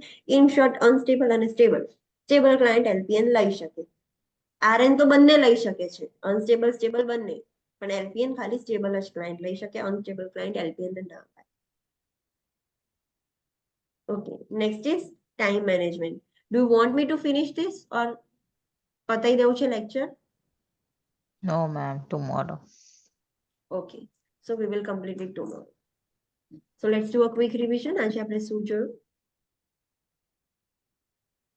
Okay, so we have seen interprofessional collaboration. Interprofessional collaboration એટલે બધા બહુ જ લોકો ભેગા થઈને કોલેબોરેટિવલી વર્ક કરે છે ક્લાયન્ટની કેર માટે. સો ઇન્ટરપ્રોફેશનલ કોલેબોરેશનમાં રિપોર્ટ્સ હોવું જોઈએ. What is reports? જે આપણે રિપોર્ટિંગ કરીએ છીએ, લેબ રિપોર્ટ્સ વાળા રિપોર્ટ્સ નહીં, રિપોર્ટિંગ કરીએ છીએ તો એમાં બધી જ ઇન્ફોર્મેશન ક્લાયન્ટની હોય. તો રિપોર્ટ્સ હોવા જોઈએ. Change of shift report, change of shift report, what is that? Yes, જ્યારે ઓવર આપતા હોય એક નર્સથી બીજા નર્સમાં એ શિફ્ટ ચેન્જ થાય છે એ વખતે જે રિપોર્ટ આપીએ છીએ it can be oral. written, oral, telephonic, etc. Yes, written, oral, audio taped or પેશન્ટના ઘર રૂમમાં જઈને બી તમે વર્બલી કે રિટર્ન એ જે વખતે જે આપ્યું હોય પણ પેશન્ટના રૂમમાં પણ આપી શકો છો. Then telephonic report. Telephonic report means yes, phone પર આપણે રિપોર્ટ કરીએ. તમે તમારા ક્લાયન્ટનું સ્ટેટસ ડોક્ટરને કહો છો, ટ્રાન્સફર કરતી વખતે જે રિપોર્ટ કરો છો એ બીજી જગ્યાએ, લેબના રિઝલ્ટ માટે, ડાયગ્નોસ્ટિક ટેસ્ટના રિઝલ્ટ માટે, ઇન શોર્ટ ટેલિફોન પર જે ઇન્ફોર્મેશન લો છો દેટ ઇઝ ટેલિફોનિક રિપોર્ટ. એમાં એક વસ્તુ ખાસ ધ્યાન રાખવાની, કોને કોલ કર્યો છે, કોને કોલ કર્યો છે, શું ઇન્ફોર્મેશન આપી છે, કોને આપી છે ઇન્ફોર્મેશન, શું ઇન્ફોર્મેશન લીધી છે, ઇન શોર્ટ એ બધું જ ડોક્યુમેન્ટ કરવાનું અને એક્સ્ટ્રા રેકોર્ડ પણ કરી લેવાનું for your safe side. Transfer reports means જ્યારે ટ્રાન્સફર કરીએ એક જગ્યાએથી બીજી જગ્યાએ પેશન્ટને તો એ વખતે જે આપણે ડેટા આપીએ છીએ, રિપોર્ટિંગ કરીએ છીએ that is the transfer report. Transfer રિપોર્ટની અંદર બધી જ ઇન્ફોર્મેશન જે આપણે ટેબલમાં જોઈ બોક્સ 7.6માં એ બધી જ ઇન્ફોર્મેશન હોવી જોઈએ અંદર. What is S bar?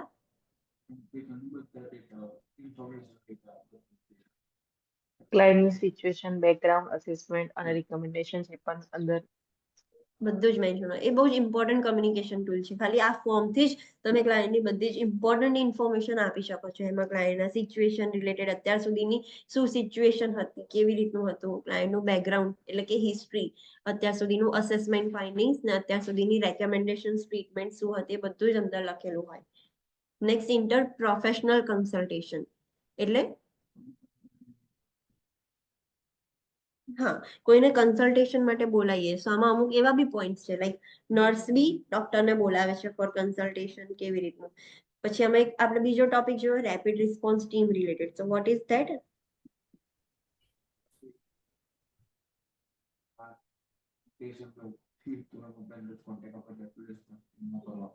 Online students, what is the concept of rapid response team? Particular કોઈ ડિઝાસ્ટર બ્લુ કોડ એનાઉન્સ થયો તો સપોઝ એ ટીમ હશે એ હેન્ડલ કરશે આમ. એ ટીમ કોની હશે, કોણ હશે એમાં? નર્સિસ, નર્સ, PHCP બધા જ. બધા ક્લિનિશિયન્સ હશે રેપિડ રિસ્પોન્સ ટીમમાં, નર્સિસ નહીં હોય. બધા એક્સપર્ટ ક્લિનિશિયન્સ હોય, લાઈક એમાં એમની એ લોકોની એક્સપર્ટીઝ છે આ વસ્તુમાં સ્પેસિફિક.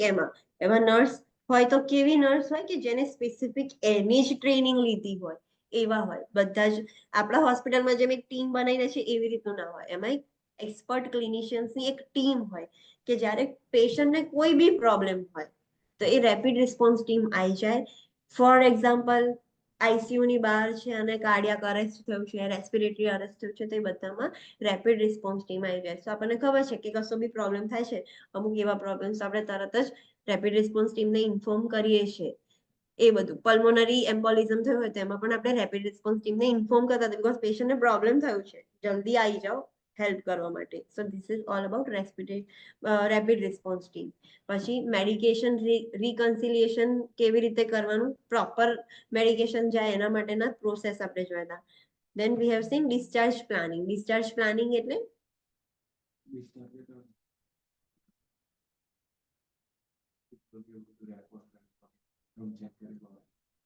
ડિસ્ચાર્જ પ્લાનિંગ એટલે એ એડમિટ થાય પેશન્ટ ત્યારથી જ એનું પ્લાન હોય. ડિસ્ચાર્જ વખતે કોઈને રેફર કરવાનું છે તો કેવી રીતે કરવાનું છે પહેલા જ એડવાન્સમાં વિચારી લેવાનું. મેક શ્યોર કે રેફરલ પ્રિસ્ક્રિપ્શન PHCP પહેલેથી જ આપી દે અને એનું જે બી ઇન્શ્યોરર હોય એ પણ અપ્રુવલ આપી દે, નહીં તો પછી એ વસ્તુ ક્લેમ નહીં થઈ શકે. તો આ બધું ધ્યાન રાખવાનું. ડિસ્ચાર્જ ટીચિંગનું કામ રજિસ્ટર્ડ નર્સનું છે. કઈ વસ્તુ ડિસ્ચાર્જ ટીચિંગમાં ઇન્વોલ્વ કરવાની એ વસ્તુનું આપણે જોયું કે આટલી વસ્તુ તો ડિસ્ચાર્જ ટીચિંગમાં આપણે પેશન્ટને કહેવાની જ છે.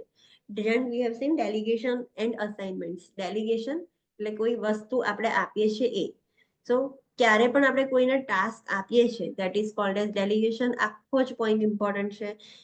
તમે જે પર્સનને ટાસ્ક આપો છો એ પર્સન એટલું નોલેજ હોવું જોઈએ. હોસ્પિટલની પોલિસીના અકોર્ડિંગ એના સ્કોપ ઓફ પ્રેક્ટિસમાં આવવું જોઈએ. અકોર્ડિંગ ટુ ધ એનું ટર્મ યુએપી ના સ્કોપ ઓફ પ્રેક્ટિસમાં છે એ તો બરાબર જ છે, પણ તમારા ઇન્સ્ટિટ્યુશનની બી પોલિસીસ હશે ને કે એક યુએપી ને 9 મહિના સુધી આટલું કામ નહીં આપવાનું. સો એ પણ ફોલો કરવાનું. ખાલી એની સ્કોપ ઓફ પ્રેક્ટિસ નહીં, ઇન્સ્ટિટ્યુશનલ પોલિસીસ બી ચેક કરવાની. એક્ઝામમાં તમને ઇન્સ્ટિટ્યુશનલ પોલિસીસ નહીં હોય. એક્ઝામમાં તો જનરલ સિનારીઓ છે કે યુએપી નું આ કામ છે. તમને હોસ્પિટલમાં જાઓ તો હોસ્પિટલ માટે છે ઇન્સ્ટિટ્યુશન પોલિસી. એક્ઝામમાં તમને ઇન્સ્ટિટ્યુશન પોલિસીઝ ના હોય. એમાં તો જનરલ જ હોય કે યુએપી નું આ કામ છે તે કરવાનું, એલપી નું આ કામ છે તે કરવાનું. સો એ બધું જ ધ્યાન રાખવાનું. તમે કોઈને પણ વર્ક આપો છો તેનું નોલેજ અને સ્કિલ પહેલા ચેક કરવાનું કે હા ભલે એનું સ્કોપ છે, પ્રેક્ટિસ છે, ચલો યુએપી નું આ કામ છે પણ એને આવડતું જ નથી તો તમે ડેલિગેટ ના કરી શકો. ડેલિગેશન કરતી વખતે એનું નોલેજ સ્કિલ ચેક કર્યું પછી સુપરવાઇઝ કરવાનું પણ આપણું જ કામ છે. અને કશું બી થશે તો અકાઉન્ટેબલ કોણ છે? જેને ડેલિગેટ કર્યું છે એ, that is the registered nurse. અને જે પર્સન એક્સેપ્ટ બી કરી લે છે એ કામ એ પણ રિસ્પોન્સિબલ છે. સો બંને અકાઉન્ટેબલ થશે. કોઈ પણ ડેલિગેશન કરો ત્યારે એના 5 રાઇટ્સ ધ્યાનમાં રાખવાના. કયા 5 રાઇટ્સ હતા?